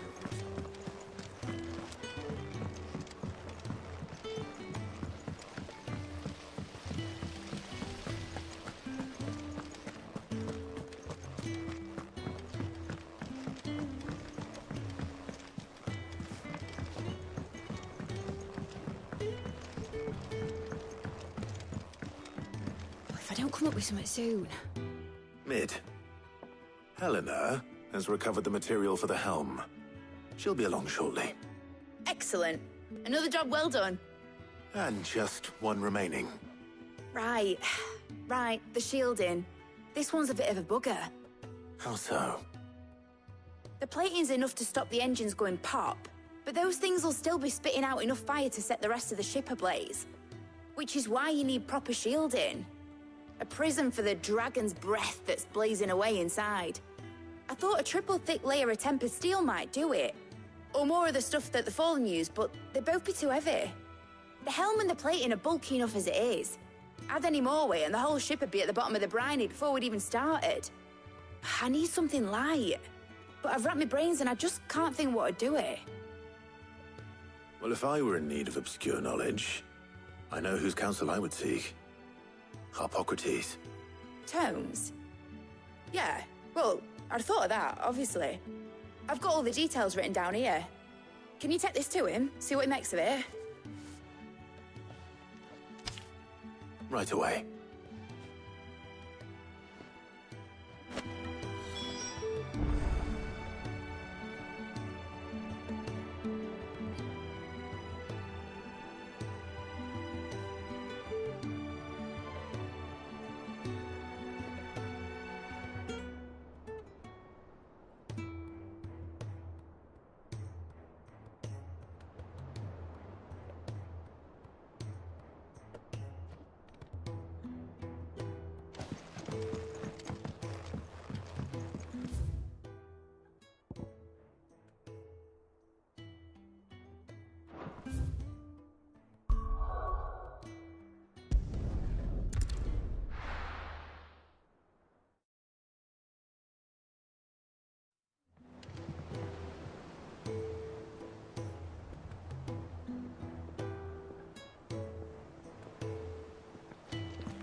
Ugh, I'm never drinking.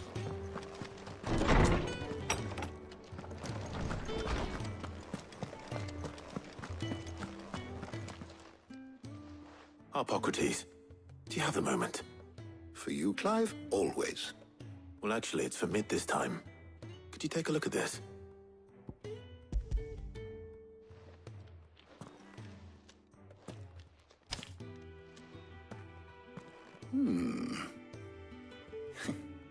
Shielding for a mithril engine.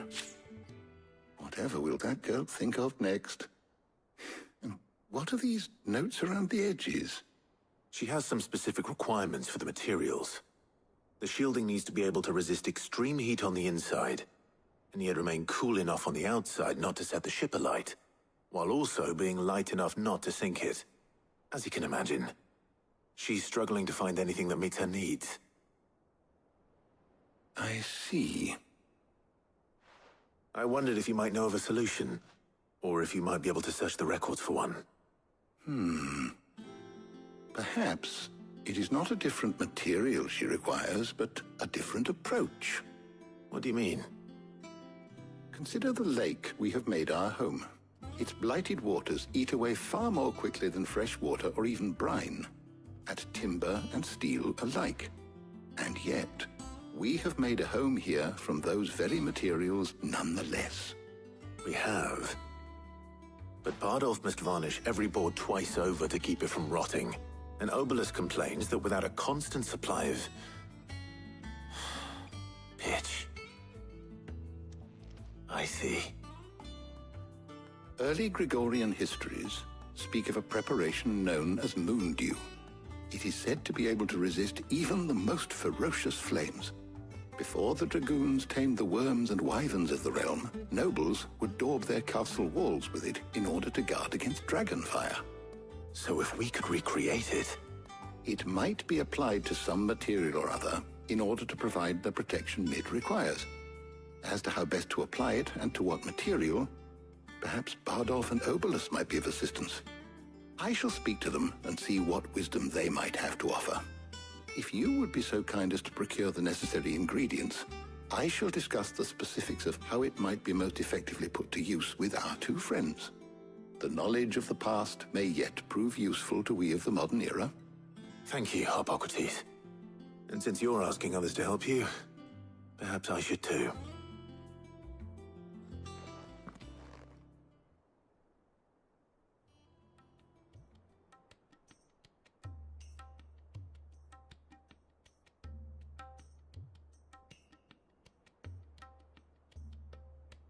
So you need a hand, do you?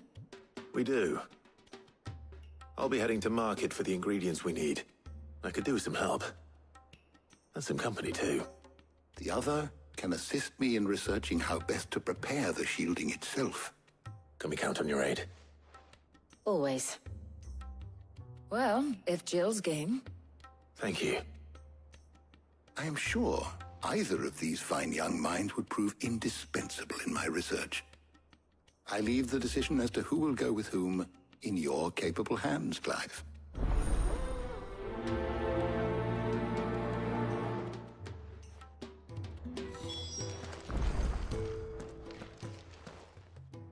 So, Clive, have you made your decision? Who will accompany you on your little excursion?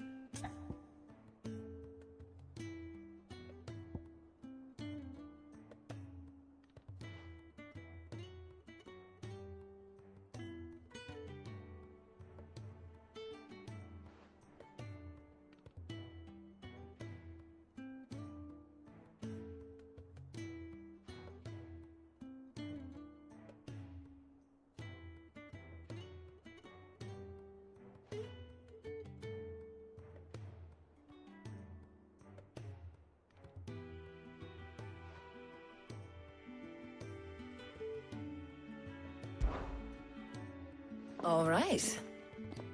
So, what are we fetching? I have taken the liberty of preparing a list. Here. Garlic?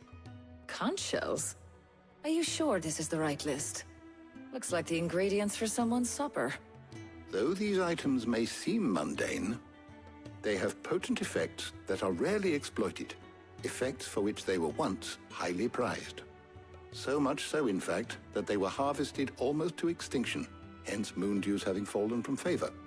Now, of course, they can be obtained with ease. You should be able to find everything you need at the market in Northreach. Well, isn't that convenient?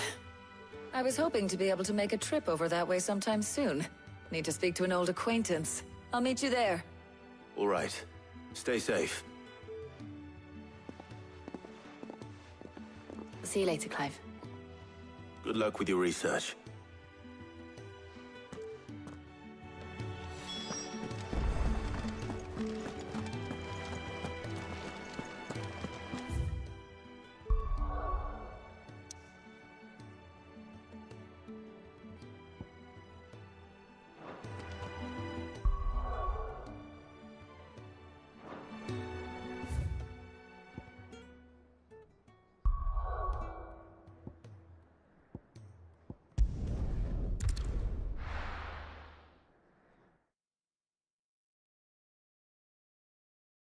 Now, where's Talia?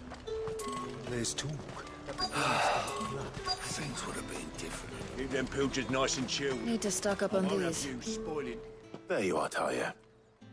Ah, and there you are. We shouldn't have any problems finding what we need in a place like this. But if time is of the essence, perhaps we should split up. Take a few items each. All right. What shall I look for? Let's see now. Why don't you take the garlic and the pepio nuts? Meet me by the gate when you've got them.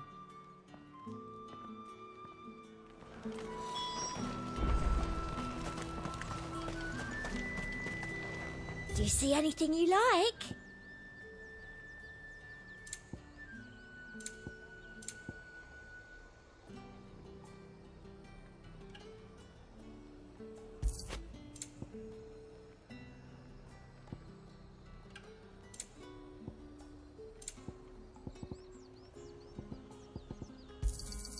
An excellent choice.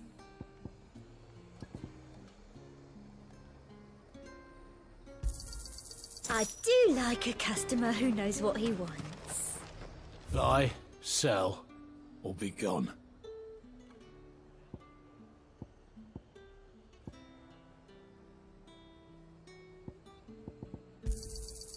Go on, take it.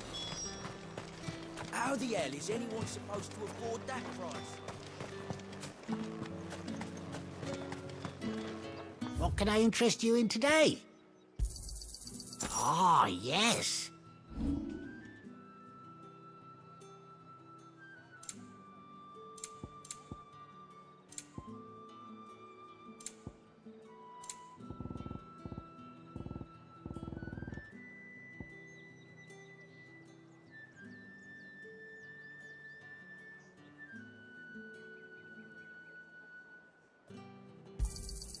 Here's what we agreed on.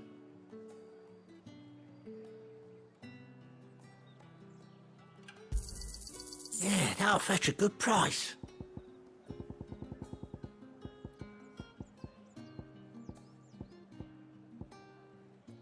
You're always welcome here in Lostwick. Hopefully Ty is finished too. Fresh cuts! Come and get them. Up! You'll not find a bruised pippin in them. Well, did you find everything? I did. Here.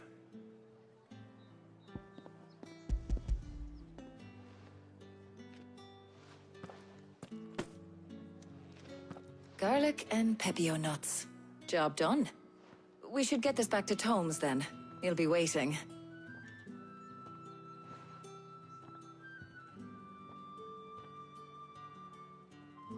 But we're not in too much of a rush, are we? Quick chat.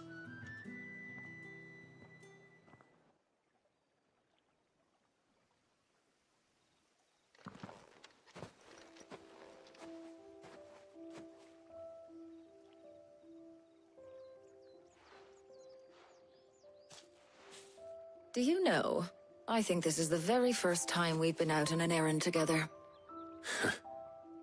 I think you might be right. In all the years since you and that scowl of yours first appeared, you haven't invited me out once. For shame. Well, it seemed long overdue. And you did say you had some shopping to do. I was hoping to restock my supplies of herbs and liniment, yes. You and Jill alone burned through them like wildfire. No luck, though. My usual supplier's not here, and I refuse to pay the prices these gougers charge. I'll ask Kara when we get back. What is it? Oh, just memories. I came here with Sid once, shopping for supplies, just like today. And just like today, I came away empty-handed. Sid even said he'd speak to Karen for me when we got back. Has it really been 5 years? I remember it as if it was yesterday. Hold on. Does that mean it's been 5 years since we met? Feels a lot longer. It does. In a good way, of course. Thank you, Tyre. For what? For everything. I just want you to know that all you've done for us, all you still do, it's appreciated. Do you think I'd stick around if I thought it wasn't? But in the spirit of sharing and caring, you're appreciated too, by all of us.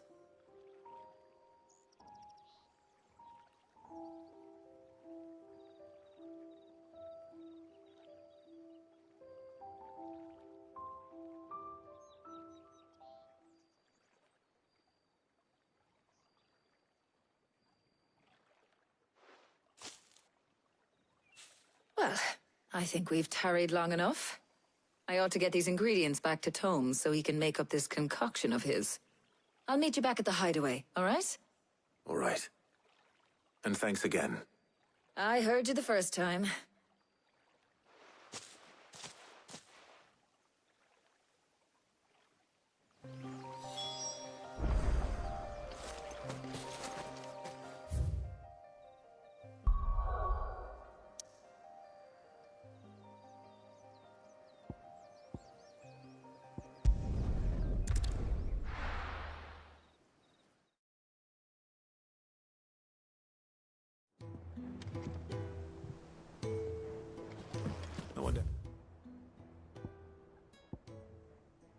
How Hippocrates is getting on with the Moondew.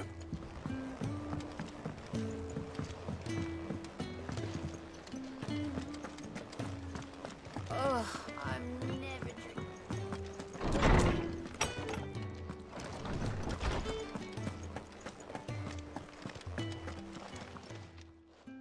How's work on the shielding progressing, Hippocrates? Well, very well indeed.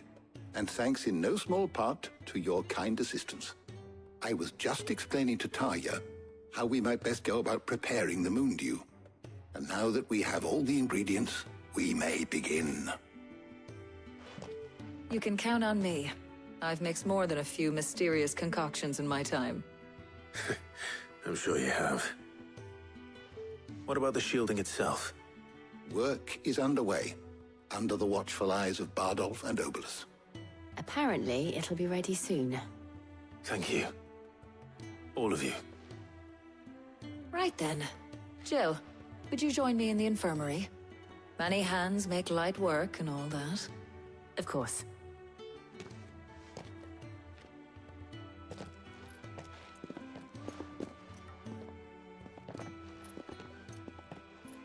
Oh, and Clive. It was good to talk. We should do it again sometime. It appears our work here is almost at an end. A shame. I was enjoying playing the man of action for once. When both the shielding and the Moondew are ready, it will merely be a matter of applying the one to the other. Followed by a rigorous process of testing and retesting, of course. Perhaps someone ought to warn young Mid of that. Leave it to me. Thank you, Hippocrates.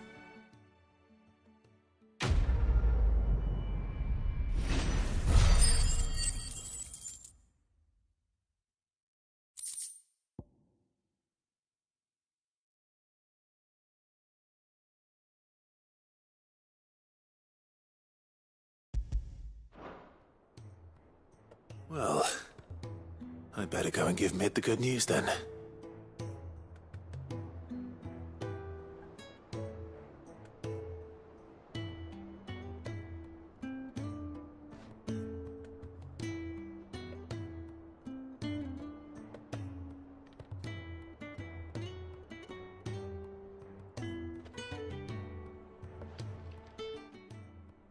My knowledge is yours. I do hope the moon...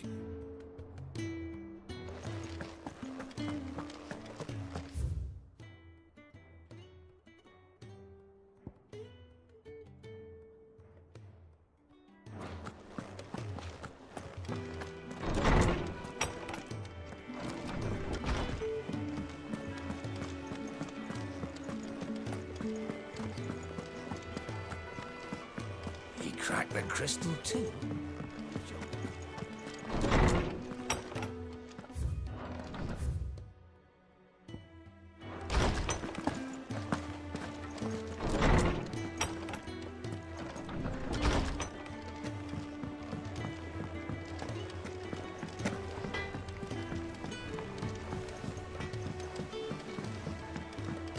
I went up to give some greens to the chocobo.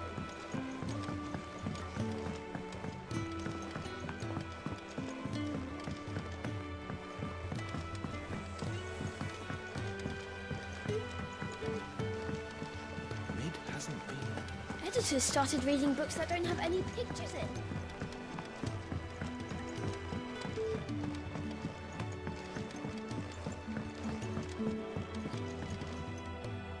Sorry to keep you waiting, Mid. But you'll be pleased to know that work on the shielding is underway. You found something for it? In a manner of speaking, Hippocrates knew of a substance that's highly resistant to heat. A coating that should provide the protection you need. He's supervising the construction and testing of the shielding as we speak. Brilliant! I knew you wouldn't let me down. Don't thank me. I'm just the errand boy. Right then, better start working out how to bolt all these bits together. To the Black Hammer!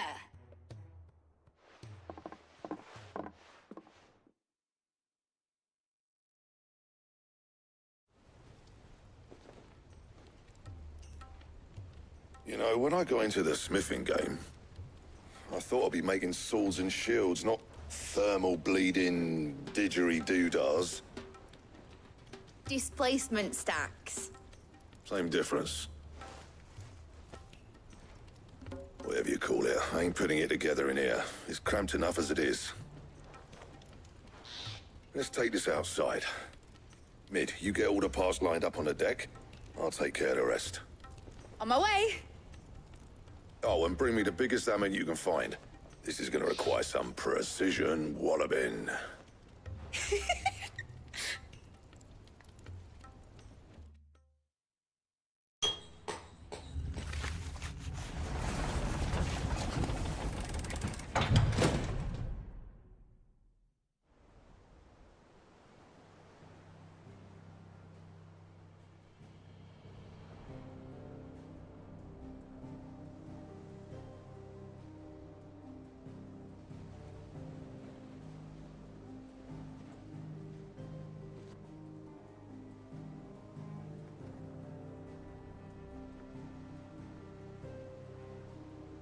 It's finished! It's finally finished! Thank fuck for that. I'll be feeling my hammer arm for weeks. Thank you, Clive, Blackthorn, everyone. That's one down and just 3 more to go. I'm sorry. Oh, didn't I tell you? The Enterprise has 4 mithril engines, and we'll be needing a displacement stack for each. You don't mean... Don't worry. Now they've got a finished one to work off. My gang in Canva can build the rest. Good luck to them, I say. Right, I'm off to get a sling for this elbow. Any other work comes in, keep it to yourselves, eh?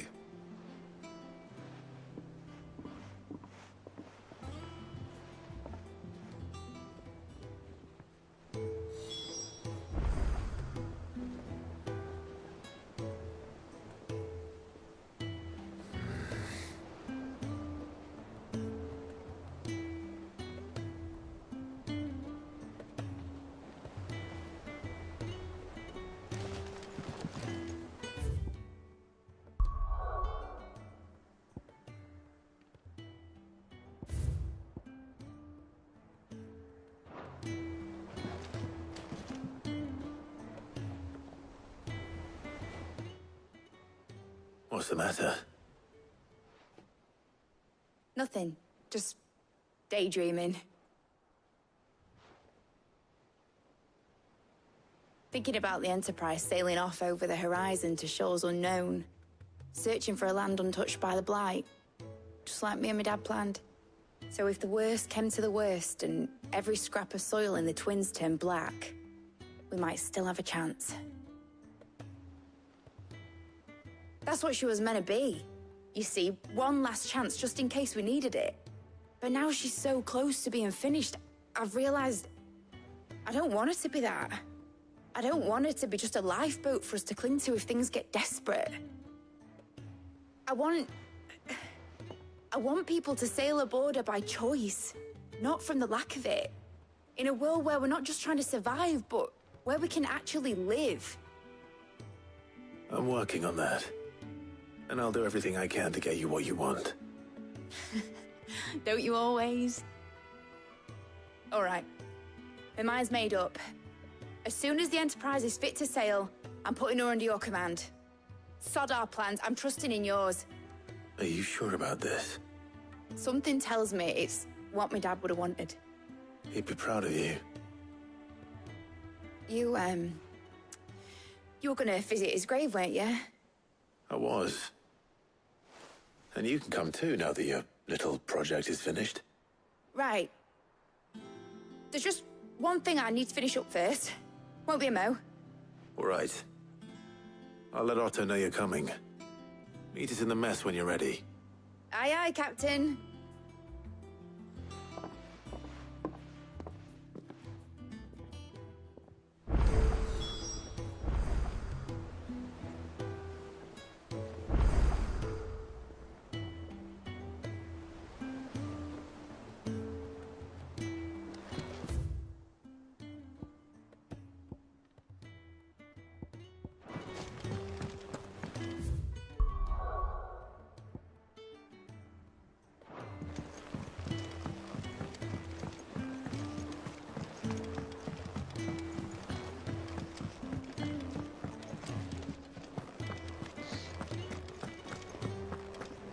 cracked the crystal too?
Trouble with the ledgers. Shouldn't he be asking Otto for help?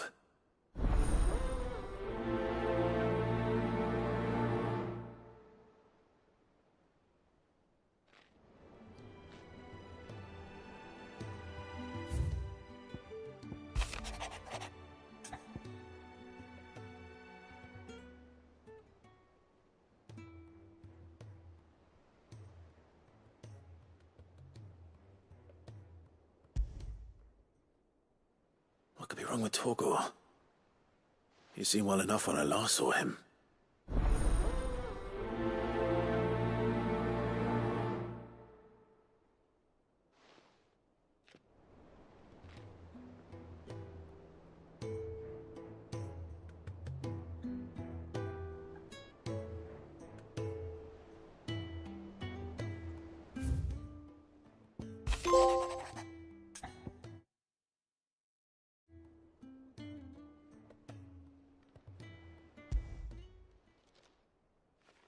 Hopefully it's nothing.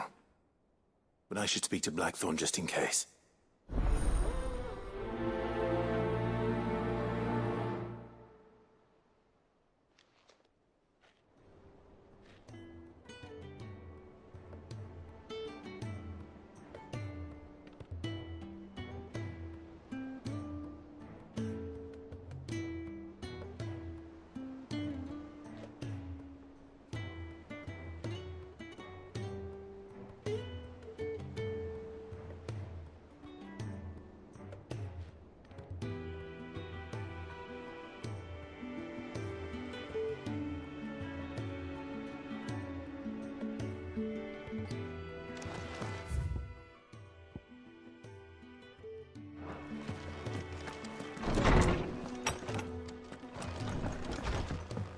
Crack the crystal too? You're joking. Blackthorn, do you have a moment? Not really, no. This won't take long. I just wanted to ask how you're getting on. August was worried about you, that you might still be doubting your craft, even after learning the trick of that cuirass. Is there something else weighing on your mind? Perhaps sharing your thoughts might help. That bastard's like a dog with a bone. Still, he's got a keen eye, I'll give him that. He's just, well, Karen showed me something.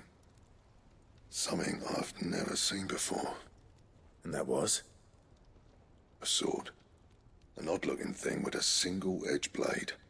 The metal itself wasn't anything to write home about, but fuck me. The edge on it. You could slice a man clean in two with a weapon like that, and he'd be halfway home before he even realized he'd been cut. So that's what's troubling you? Nah. Not troubling me exactly. More distracting. Can't stop thinking, how do you get an edge that sharp? It's driving me mad. And if you knew how to do it, we could arm the curse breakers with even better blades.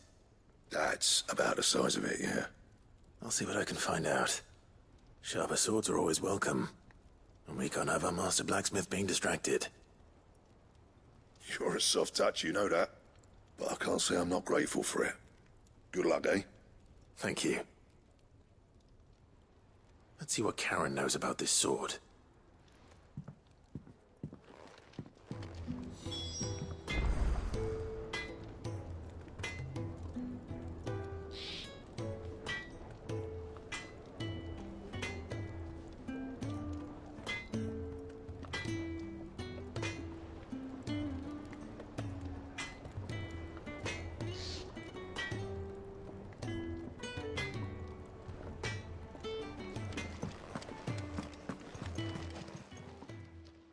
I got your note. You think something's wrong with Torgal? So you can read. Congratulations. But I didn't say I were wrong with him. I said something weren't right. He's not been eating me treats. He used to love cracking the bones from Molly's boiled brown, but now he won't so much as look at them. Didn't like him. Which is why I'm of a mind that his mind's on something else. You've not been working him too hard, have you? No harder than usual. Is that it, boy? Do you need a rest? What was it you said he was? A frost wolf? That's what the lawsman seems to think. Then maybe this all has something to do with whatever it is that's woken inside him. I suppose things have been different since Rosalith. Perhaps Hippocrates knows something. Instead of everything, you mean? Perhaps.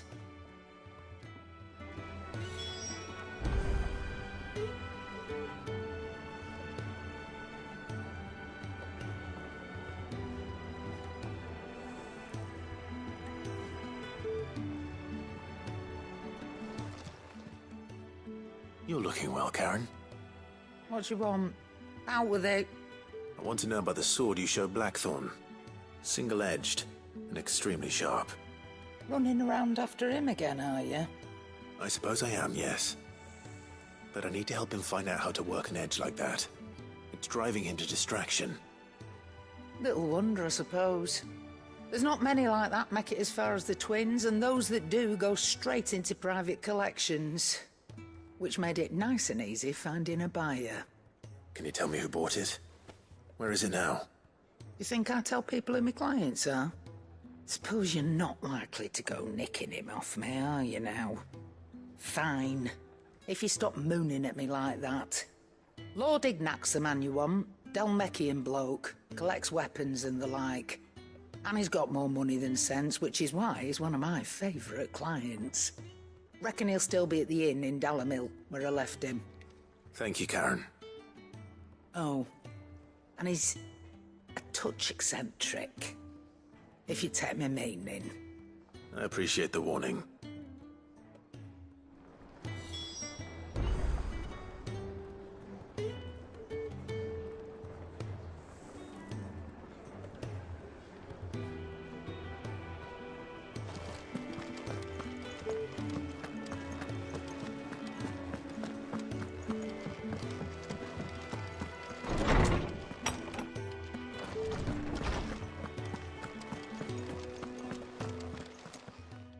Lawsman, I need to ask you about Torgal.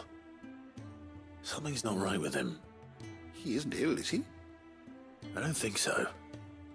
But according to Lady Karen, he seems to have lost his appetite, which is certainly a new development. She says he's hardly been touching his bones of late, and she believes it may have something to do with what happened at Rosalith Castle. I rather think she might be right, though not about his appetite. All canids are instinctively inclined to crack open bones for the rich marrow that resides within, and I see no reason why a frost wolf should be any different. Accordingly, I suspect it is not a lack of appetite that afflicts Torgal, but a surfeit of it. If we assume that his newfound magics require additional nourishment to sustain, it may well be that the bones Lady Karen is accustomed to providing are no longer sufficient. Frost wolves, after all, habitually prey upon far larger animals, whose bones may yield altogether different nutrients. As to where one might find a suitable substitute, some antelopes that graze the meadows of eastern Rosaria have been known to grow to a size more than double that of their lesser cousins. I don't recall ever seeing any that large. And little wonder. The oldest and largest such creatures rarely leave the safety of the highlands for fear of predators. The last elder antelope sighting I recall hearing about took place near Cressida, and that was long before the village was abandoned. Even so, it seems like a good place to start. Good hunting, Clive.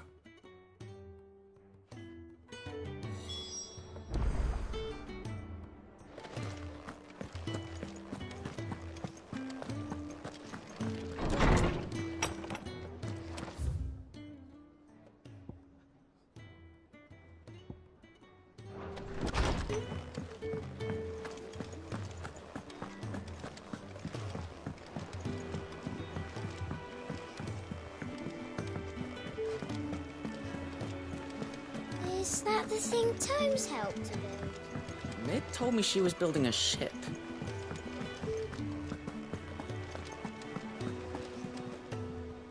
Clive, did you get my letter? That's why I'm here. Shh. Otto might be listening. Is this better? A little. Listen. I've some bad news. It turns out the Hideaway may be slightly behind in its payment to certain lenders, and it's maybe my fault. But I swear to the goddess, I thought I had the numbers square. Sadly, that square turned out to be more of a circle. 0, you might say. I can straighten it out, I swear, but it's gonna take some time, and I'm gonna need help keeping it from Otto. Bit late for that, I'd say. There you are! What a surprise! So let me get this straight. You forget to pay our lenders what they're due, and instead of coming straight to me, you get Clive to come to you. And I hope he'll dig you out of the hole you've dug for yourself. Clive, the man in charge of the place you've been cheerfully trying to bankrupt.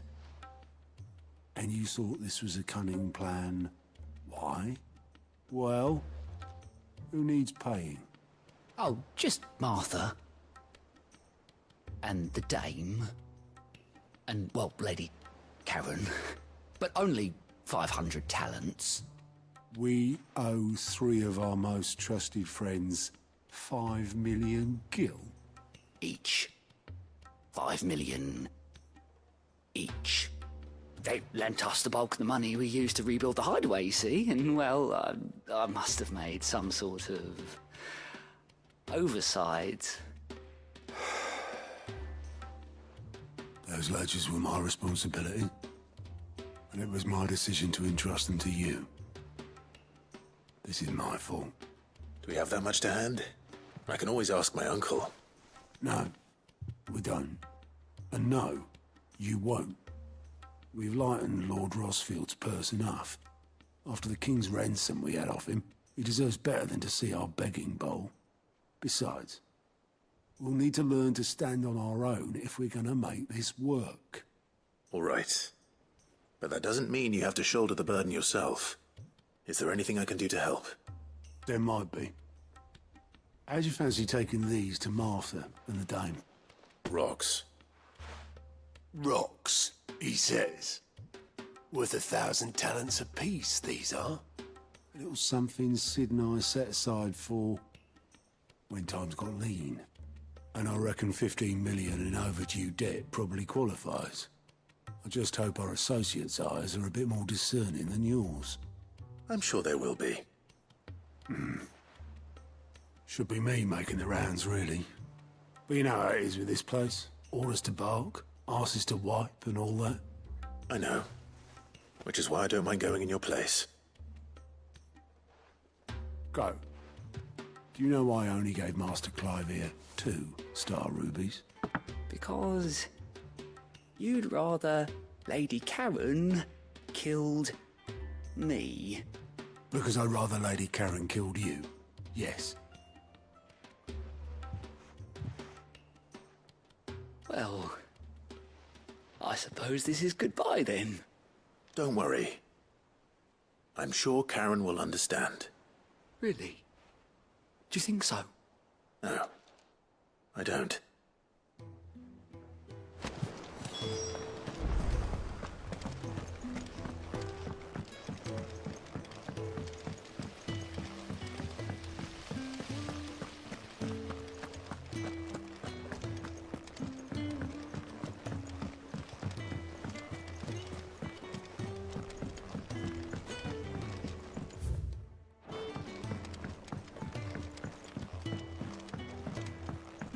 Well, here, Sid. Reckon you might be just the man to help me out of a bit of bother, if you've a mind to. Let's hear it. Well, it's about this alembic the chief's got me making. Lovely bit of kit it is. Bunging a solution you want split. Problem is, it won't always get rid of all the impurities, which is why I've been looking for something to filter the liquid we'll... I imagine Ty could get some use out of this alembic too. Proper job! So what exactly do you need for this film? Nothing but bomb ash'll do. Gave me a sample she'd obtained from the universe. You pour the blackest blight water through it, and it comes out clear as a mountain stream. So, I did a bit of reading about where I might be able to... And do you know what I found out? It's only the blimmin' bones of a bomb king. They leave them behind when they die, see? I take it that's where I come in. I saw a billet on the hunt board for what would have gone myself, but, well, fighting dirty great balls of flame isn't exactly my forte. All right. I'll see what I can do. Thank you kindly. And good hunting, eh?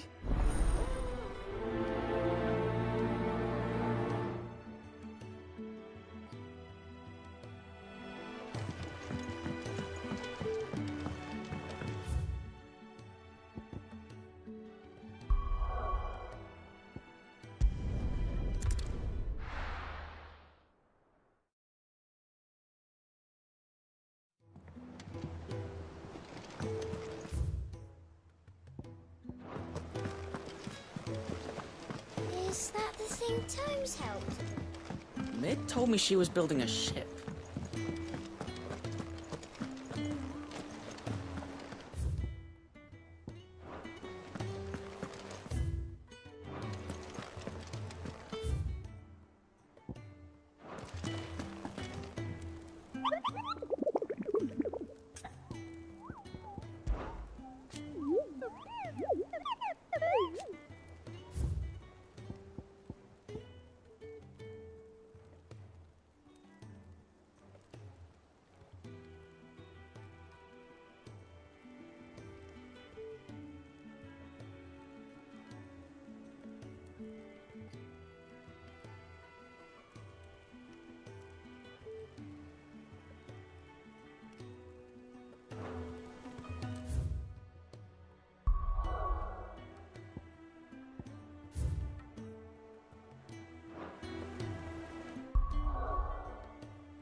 Good girl.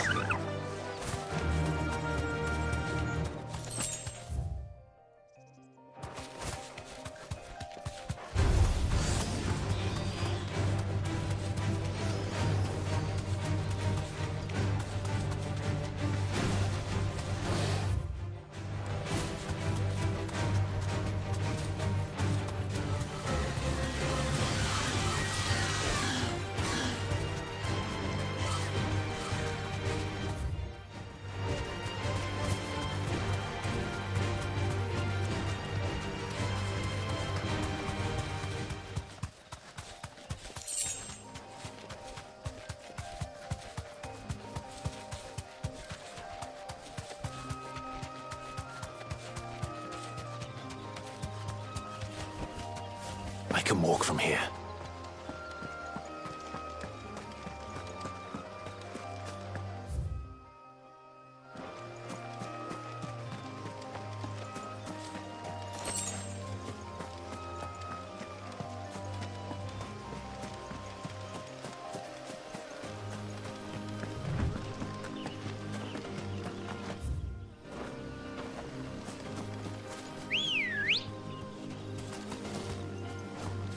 Let's go.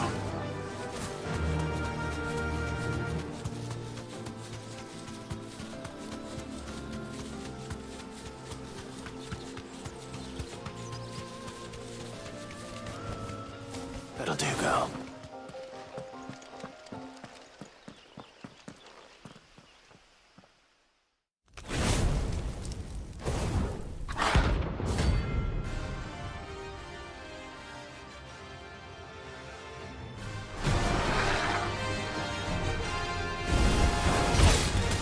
Here. Greetings, Your Majesty. Mogul, kill! Attack! This one. There's more sickness!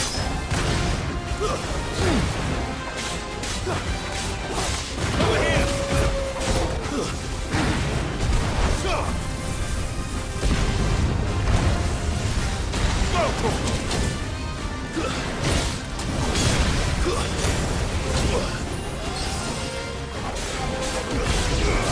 This one. Over here.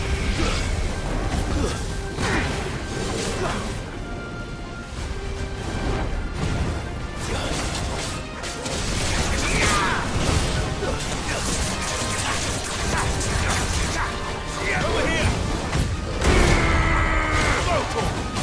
Get him. Over here. Get him. Over here.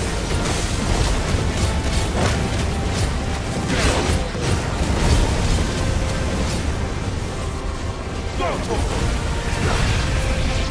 This one. Get him.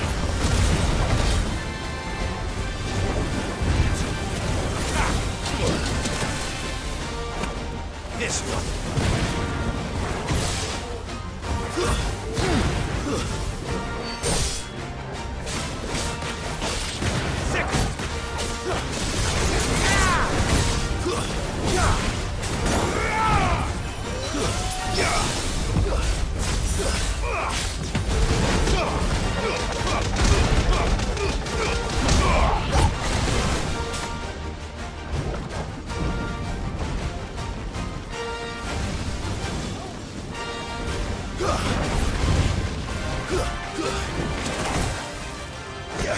Over here!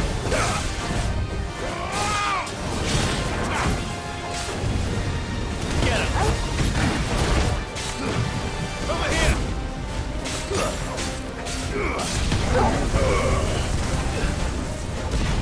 Over here!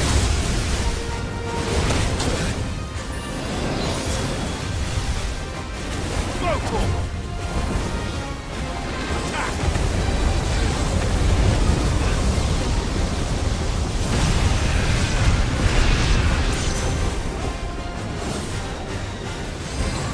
This one. Too slow.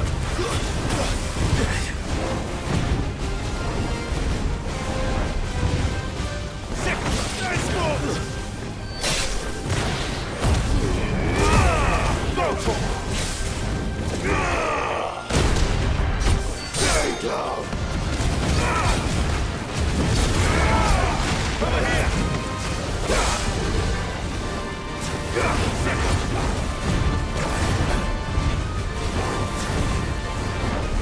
This one. First try. Get him.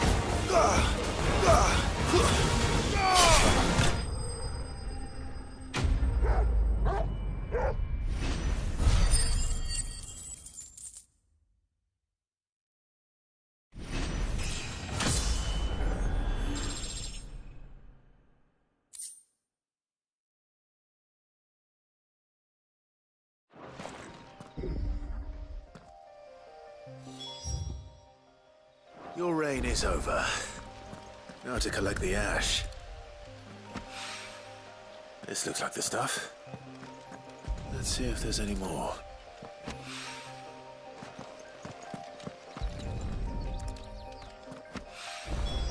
That should do.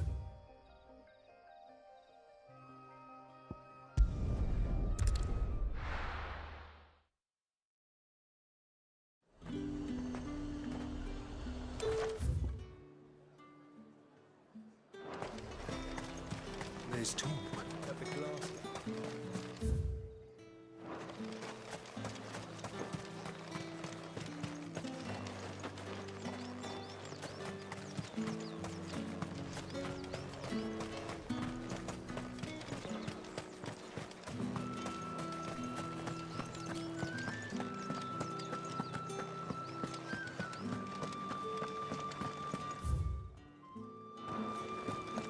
Did you hear?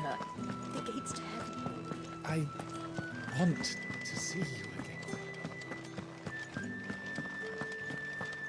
What am I going to do without sweet water and oil of talc? Still... Milady, I come bearing gifts. Gifts? Whatever is the occasion.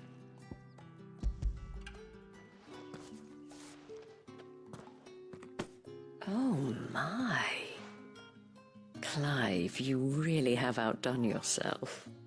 Otto asked me to give it to you. To settle the Hideaway's debt with the Veil. And I tell him that my... you once told me Cid did you a kindness. I'd like to do the same. Please, accept it. For my sake. And for Otto's. For all of us. For all you've done. It is rather fetching, isn't it? Very well. Otto is lucky to have you, Clive. I doubt anything could ever replace his son.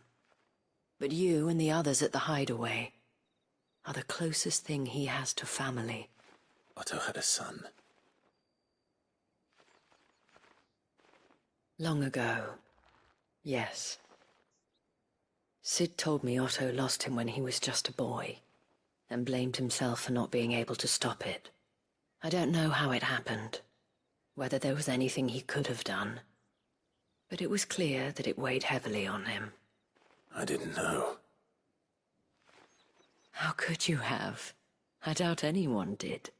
Besides Cid, I've never met a man more keen to bear his sorrows in stoic silence. An ill habit, given that both have always been surrounded by friends desperate to help them. I'm beginning to see that.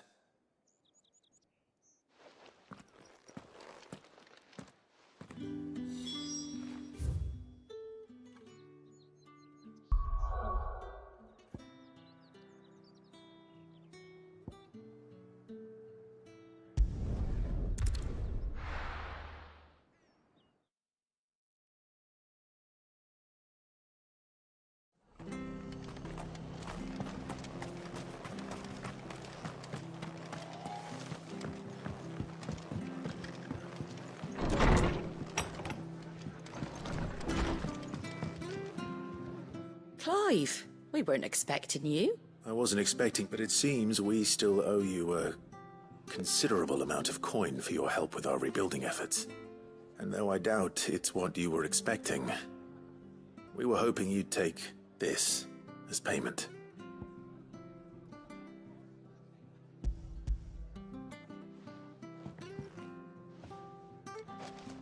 A star ruby? I can't accept this. It's worth at least twice what you owe me. More if you can find yourself the right buyer. Think of the difference as interest. Interest?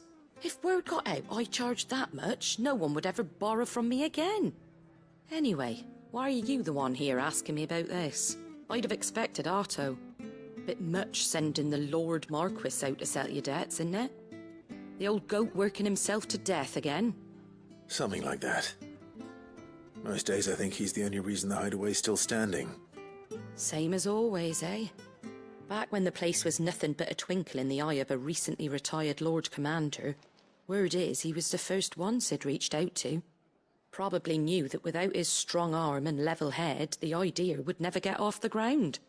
Sid may have been the face of the hideaway, but Otto's always been the backbone. And when Sid passed away, we were all worried that would be the end of it. That Otto would just give up. His death was hard on everyone. But it must have hit Otto hardest of all. But he didn't give up, did he? Quite the opposite, in fact. If I recall, he was the one who nominated you as Sid's replacement, and rallied the rest around you. I reckon what he saw in Sid, he saw in you too. And don't we all? Doesn't hurt that you're half as stubborn and twice as handsome, neither. That, and you keep good company. I suppose I do.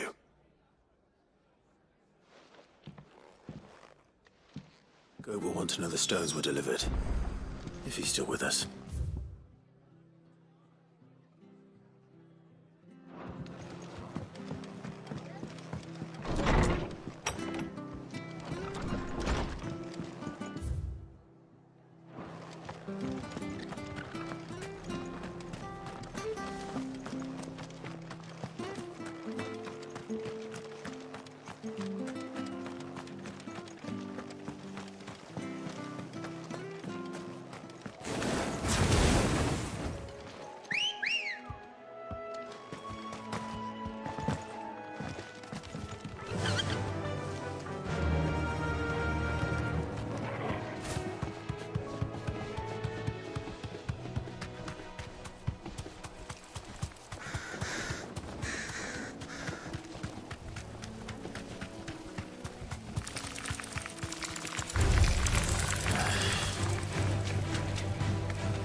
Well, it's certainly quiet. If I were a giant antelope, it would seem like just the place.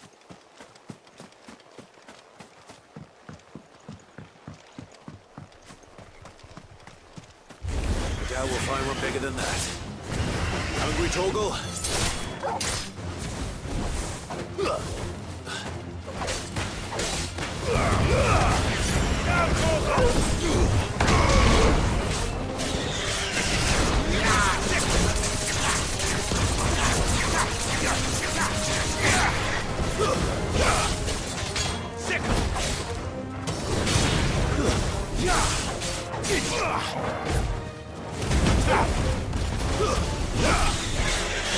This one.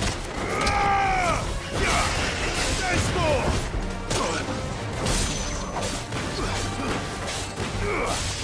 This one.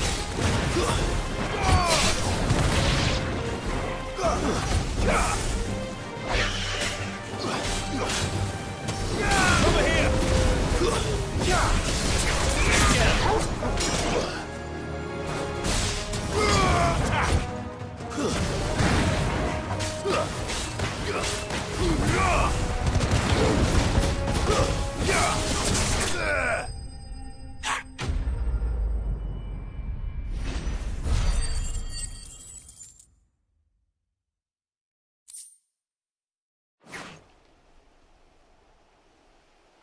Now.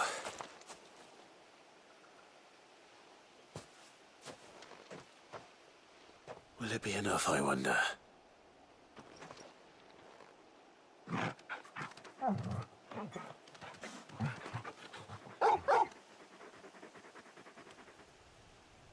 I say that answers my question. Which means we owe the lawsmen our thanks. You're just a big puppy, aren't you? A very big puppy.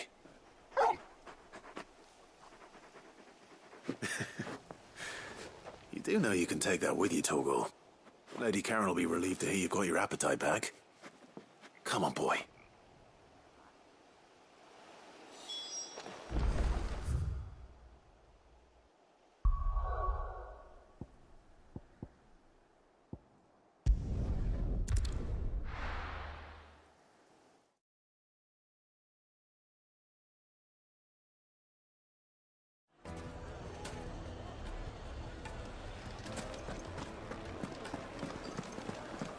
The finest fabric! The most Now, fragrant herbs. Dusan,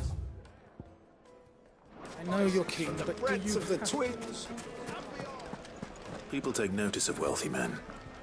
Shouldn't be too hard to track down Karen's collector. The Sendright's fang is gone.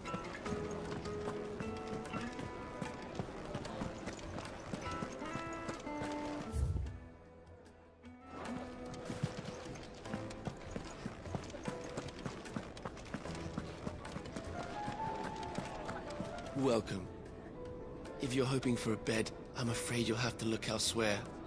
One of our wealthier patrons has purchased the use of every room, hoping to keep out the riffraff, as he puts it. Here, you.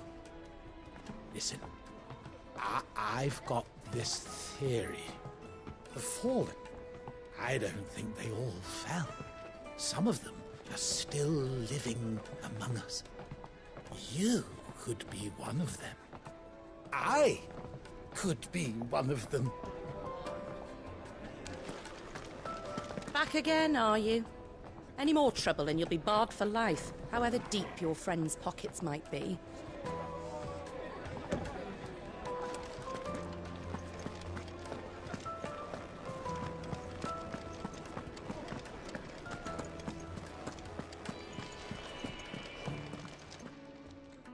My reputation will be ruined! Ruined! Calm yourself, Lord Ignac, I beg of you, before you do yourself a mischief. Pardon the intrusion, but Out! Get out! I paid for these rooms so I wouldn't be disturbed. Leave me be! Please, allow me to apologize. His lordship is going through a difficult time, and he's never been fond of guests arriving unannounced. Radim! Get rid of the filthy oaf this instant! Very good, Lord Ignac. Would you mind stepping outside for a moment?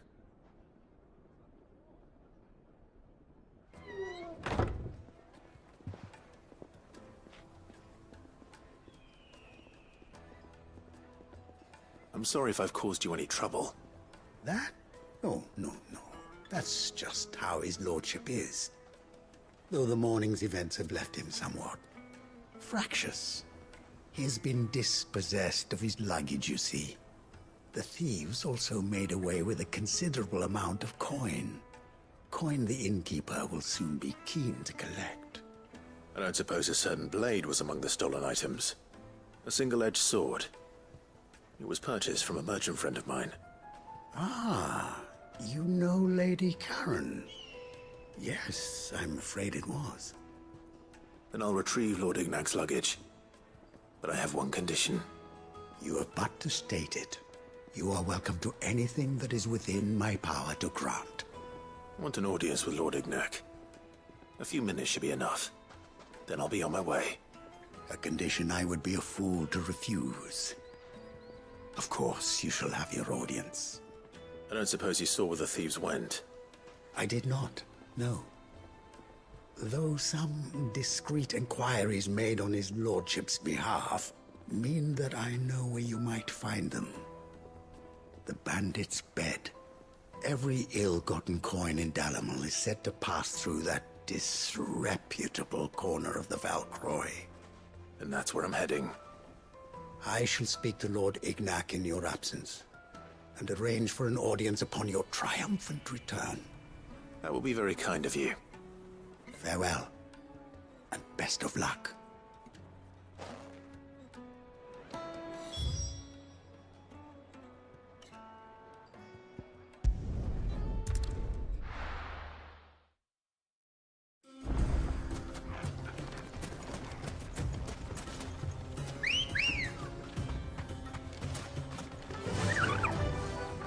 Yeah!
company!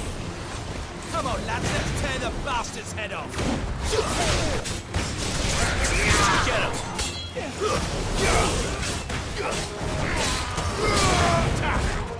Over here!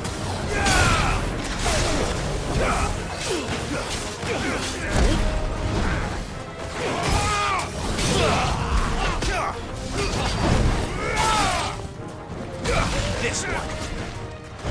Get him!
This one!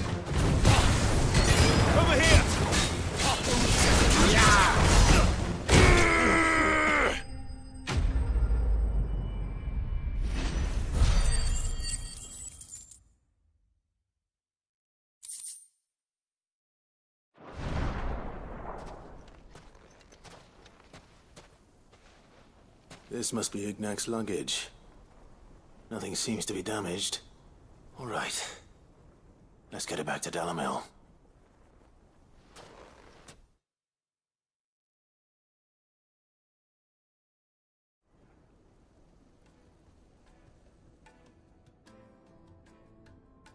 I hear I have you to thank for the return of my effects.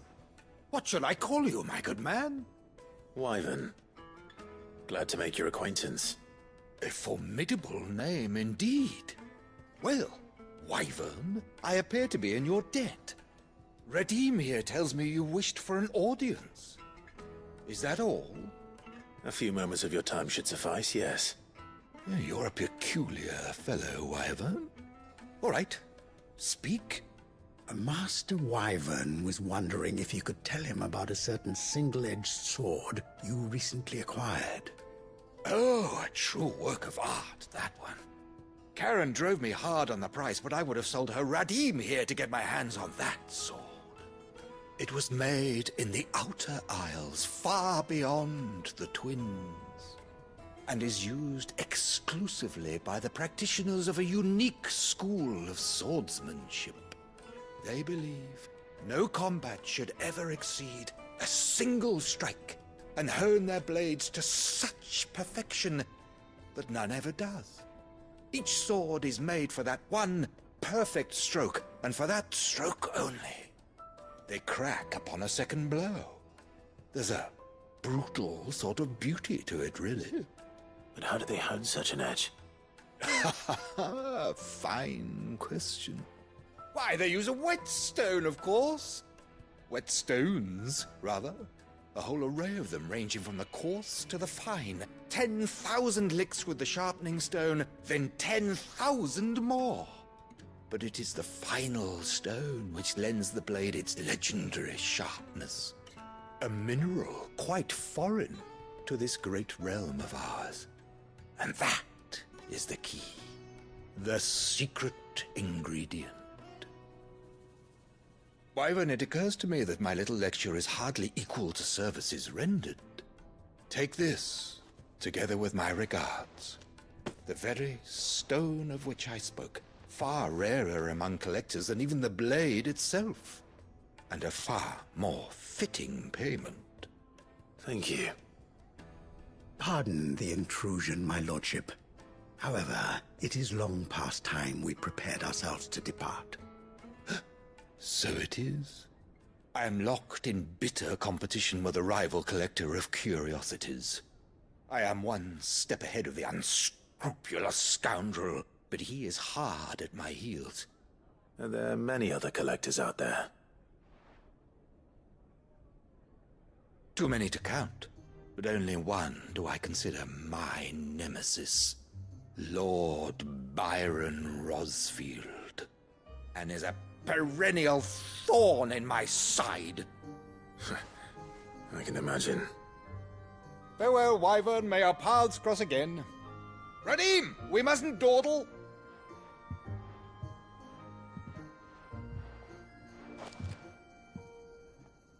I think his lordship is rather taken with you, Master Wyvern. Thank you again for your assistance. Coming, my lordship. I'll be right there.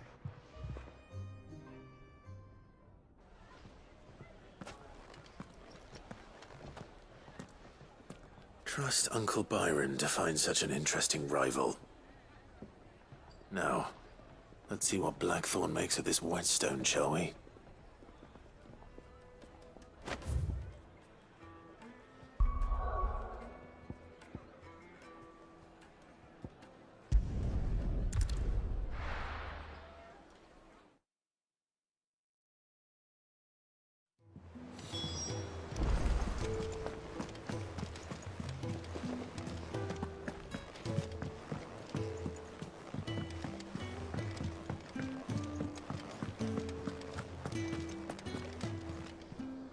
I noticed you and Torgal had gone off somewhere. Take him for a walk, did you? You could say that.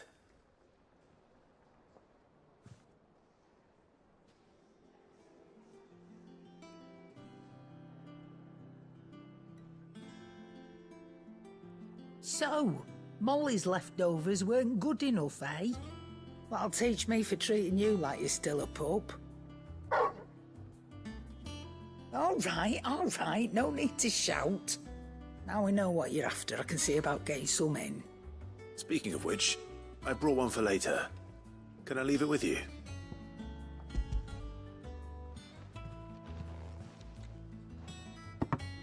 You can, eh? I'm nice like that. In return, you can thank Tomes for me. The bloody know-it-all. I was just on my way to see him.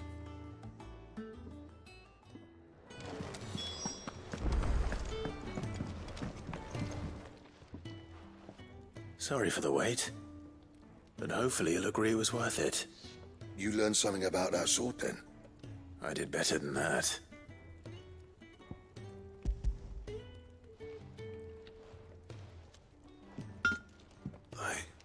A whetstone? Yes, but not one you'll find anywhere in Valisthea.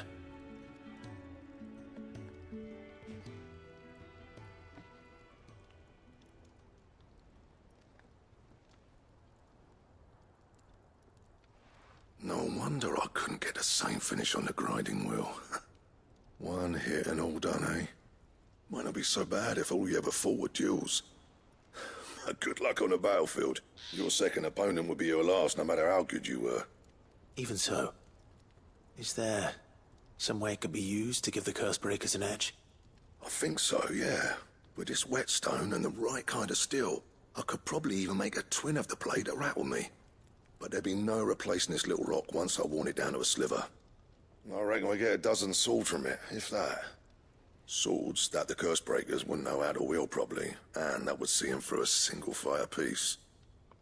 Nah, no point trying to copy that thing. Be about as much use as a wax anvil. But finishing our blades with a whetstone this fine, now that's something to consider. And what's finer than fallen masonry, eh? Or more hard-wearing, for that matter. Just imagine it. Good Valisthean steel with an edge as sharp as any found in the Outer Isles. I won't make a copy, nah. I'll make something much better. I'm sure the Curse Breakers will be delighted. Just don't push yourself too hard. Don't you worry about me, Sunshine. I've been working day and night since I was half your age, and I'll still be here when you're long gone. Hey, thanks, Clive. I mean it. I owe you one, August too. It's good to know someone's looking out for me. You'll be happy to hear you said that. And I'll see that my debt to you's paid. First new blade I make's got your name on it. You come and find me when you've got the materials. All right. I will.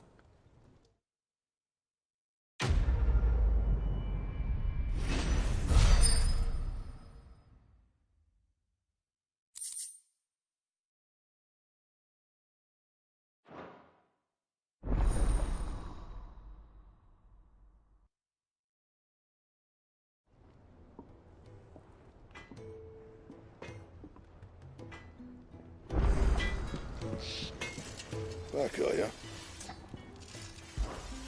What's that for you, dear?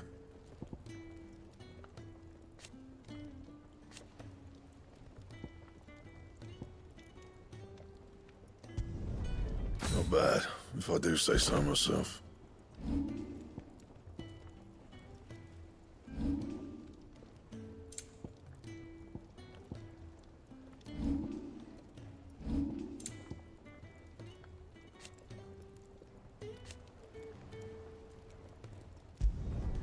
No scratches, all right?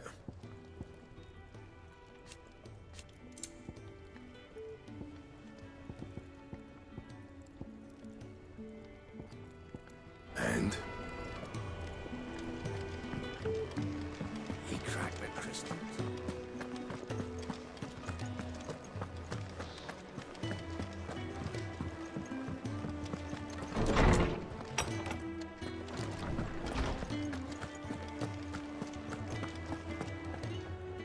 Ah, Clive.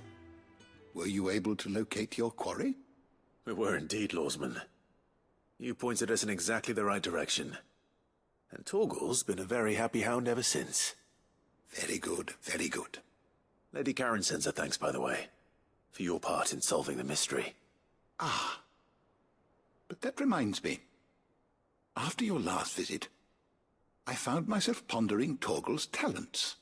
Do you recall our conversation concerning Lady Jill's role in Torgal's transformation? About how she somehow woke the power within him. Precisely that. A reasonable conclusion, I thought. But one which raised certain questions in my mind. You see, the Fenrir of legend served Shiva and Shiva alone. And while the powers attributed to him are certainly impressive, the records imply they are somewhat different in nature to those you described Torgal as having used. What are you suggesting? That Torgal may be the beneficiary of more than one Icon's power. Consider that in addition to Lady Jill, he has served as a loyal companion to you, your brother, and even the late Cid. In short, the Icons hitherto near at hand, or should I say at paw, have been diverse and plenty, and that number has only grown as the realm's dominance have fallen to your sword. One can but speculate as to how all of this has affected Torgal. He has seemed more fierce of late. And if I am not mistaken, he will grow fiercer still. We are fortunate indeed to be able to count him amongst our allies and not our adversaries. Oh, he's more than an ally. He's a friend.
all right there, Sid?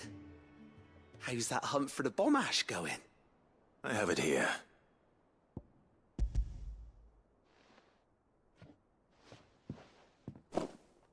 That's the stuff. And plenty of it, too. Enough to keep the Alembic bubbling away for a good old while. You're a gent, Sid. Let none say otherwise. Right then. Let's get this contraption up and running.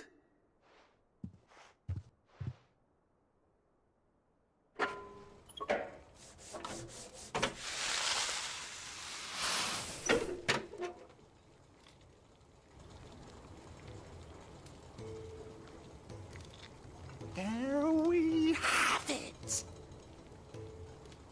The Telemon Alembic. And it works just like the chief said it would. Very impressive. Says the man who cut down a burning boulder. Speaking of which, I still haven't returned the favor. There's no need. The good it will do for the hideaway is reward enough. Don't be silly. Why don't you let me take a look at that bag of yours? The one you keep your potions in. Reckon I could work some magic on that, huh? What kind of magic? Well, we happen to have isolated a substance in our test run of the Alembic that I reckon will make even the toughest lever supple as anything. Thought we might use it to breathe new life into old boots and the like. Save the hideaway a few gil. Ah, I reckon if we slap a bit on your bag, it'll loosen it up enough for you to squeeze in a bottle or two more. Well, it can't hurt to try, I suppose. That's the spirit. Leave it with me. I'll only be a mo.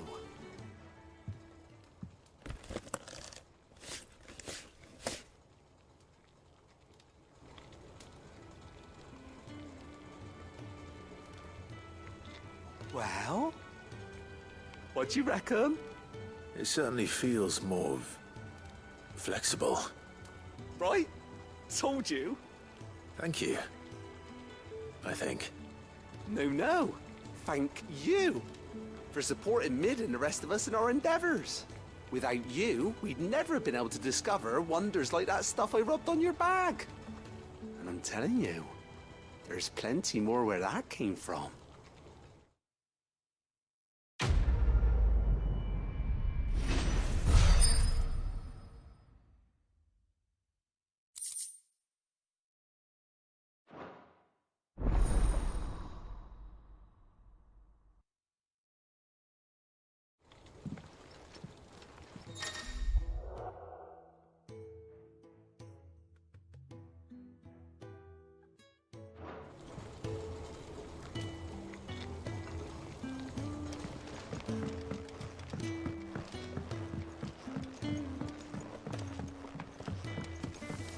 Think Mid might need some help.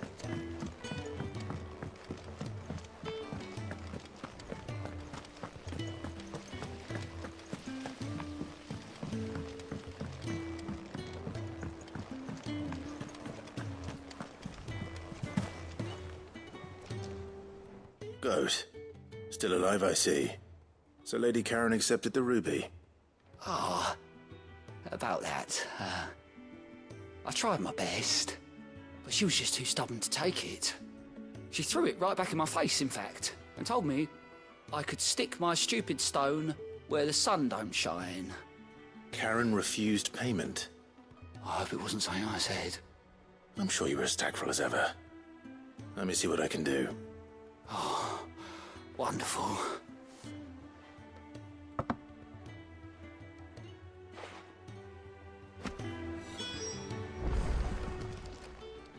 Welcome to the Patron's Whisper. Is everything we've received and everything promised? All yours. You earned this. All done?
Mid told me she was building a ship.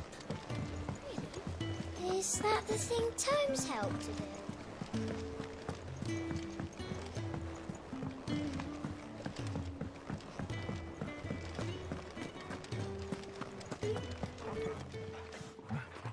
Lady Karen, Goat tells me you weren't happy with our offer.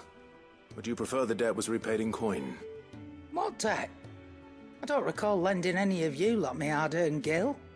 I may have tossed a talent or two in the Hideaway's coffers, but those were donations, and you can hardly call it charity if you go asking for it back. Of course not. But one good turn deserves another. And our circumstances have changed. Surely you wouldn't shun the gratitude of a pauper who happened to have become a prince. Oh, so you're a prince now, are you? Fine. But I'm selling it and taking what I'm owed, then you're getting the rest whether you like it or not.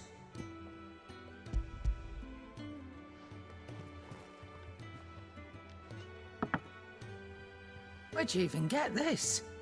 A decent trader might nab 1,000 talents for a star ruby. A canny one, meanwhile, might claim it were nicked from the belt of Sid the Outlaw himself and ask twice as much. Might be I already have a buyer in mind. Might be you even know her. A fine continental maid whose beauty's only eclipsed by a guile in commerce. You wouldn't mind, would you? Not at all. Just be sure to tell her that it's always a pleasure doing business.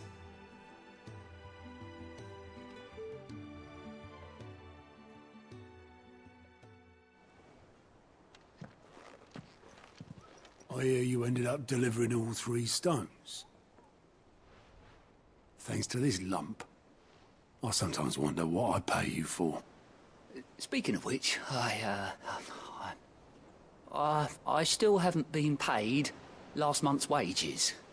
Oh, so you remember what's owed to you then? Get your ass behind that disc of yours and don't get up before those ledgers are square. Right away.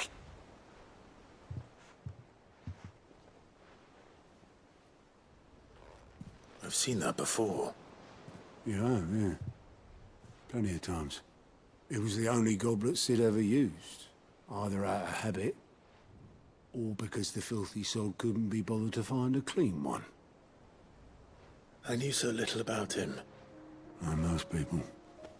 Martha and the Dame both seem to have fond memories of him. I bet they do. How long did you know Sid before he... Before he died? 20 summers, give or take. Back in the day, I was a purser on a trade ship, which is where I met him. He bought passage to... I forget where.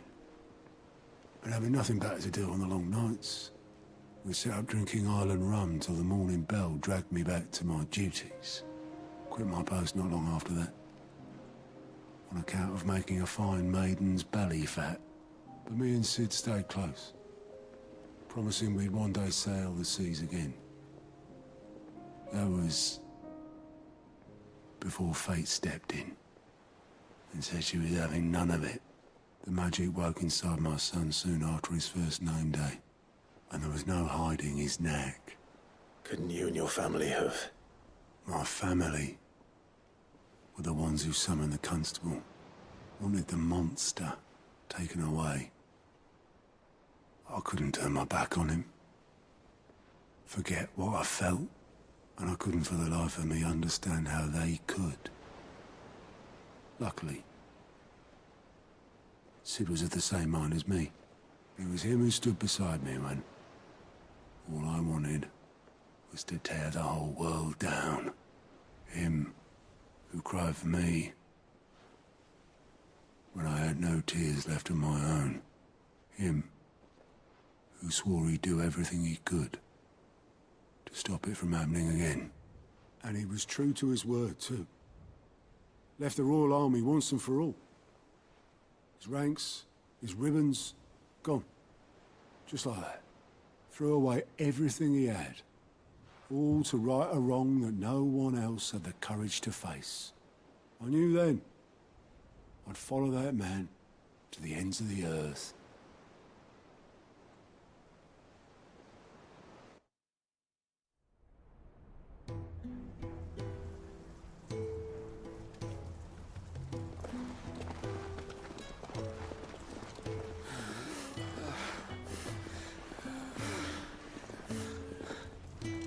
He was always too clever for his own good, was Cid.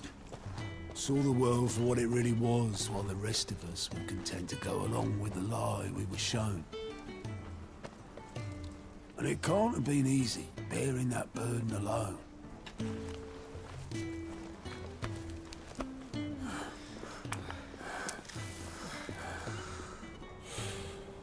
But he didn't let it stop him. He never lost faith in what he believed was right.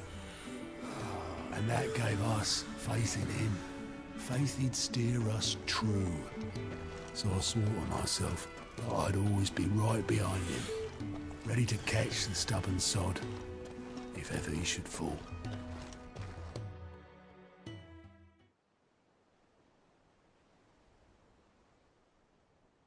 But I couldn't even do that.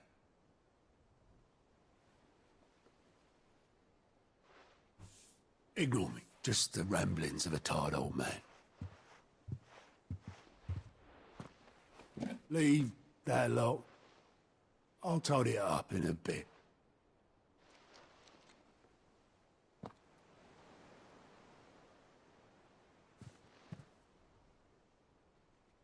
This is Cid's handwriting.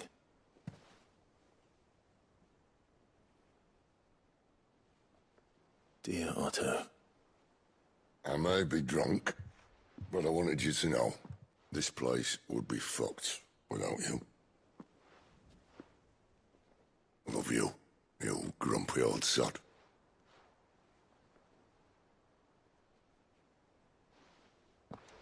This note. Hmm? What about it? Cid was right. Without you, we'd all be lost.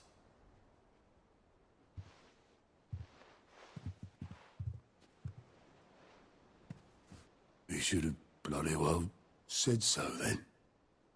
Just once. Before he went. But then, why would he? Him, or anyone? I'd only have told him to piss off.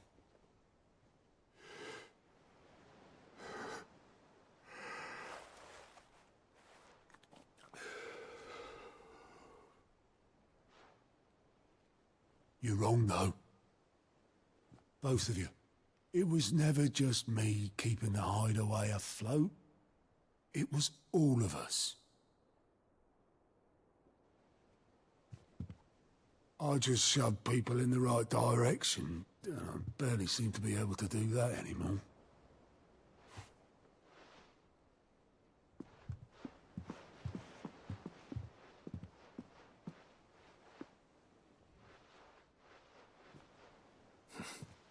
Would you rather goat were at the helm? Well, maybe I've got a few more years left in me. I'm going to hold you to that, Otto. Before you go, Cid would have wanted you to have this. But that's... This'll do me just fine.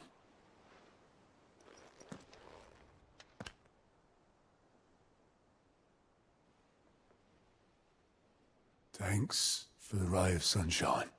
I'll see if I can't pay you back. Already have.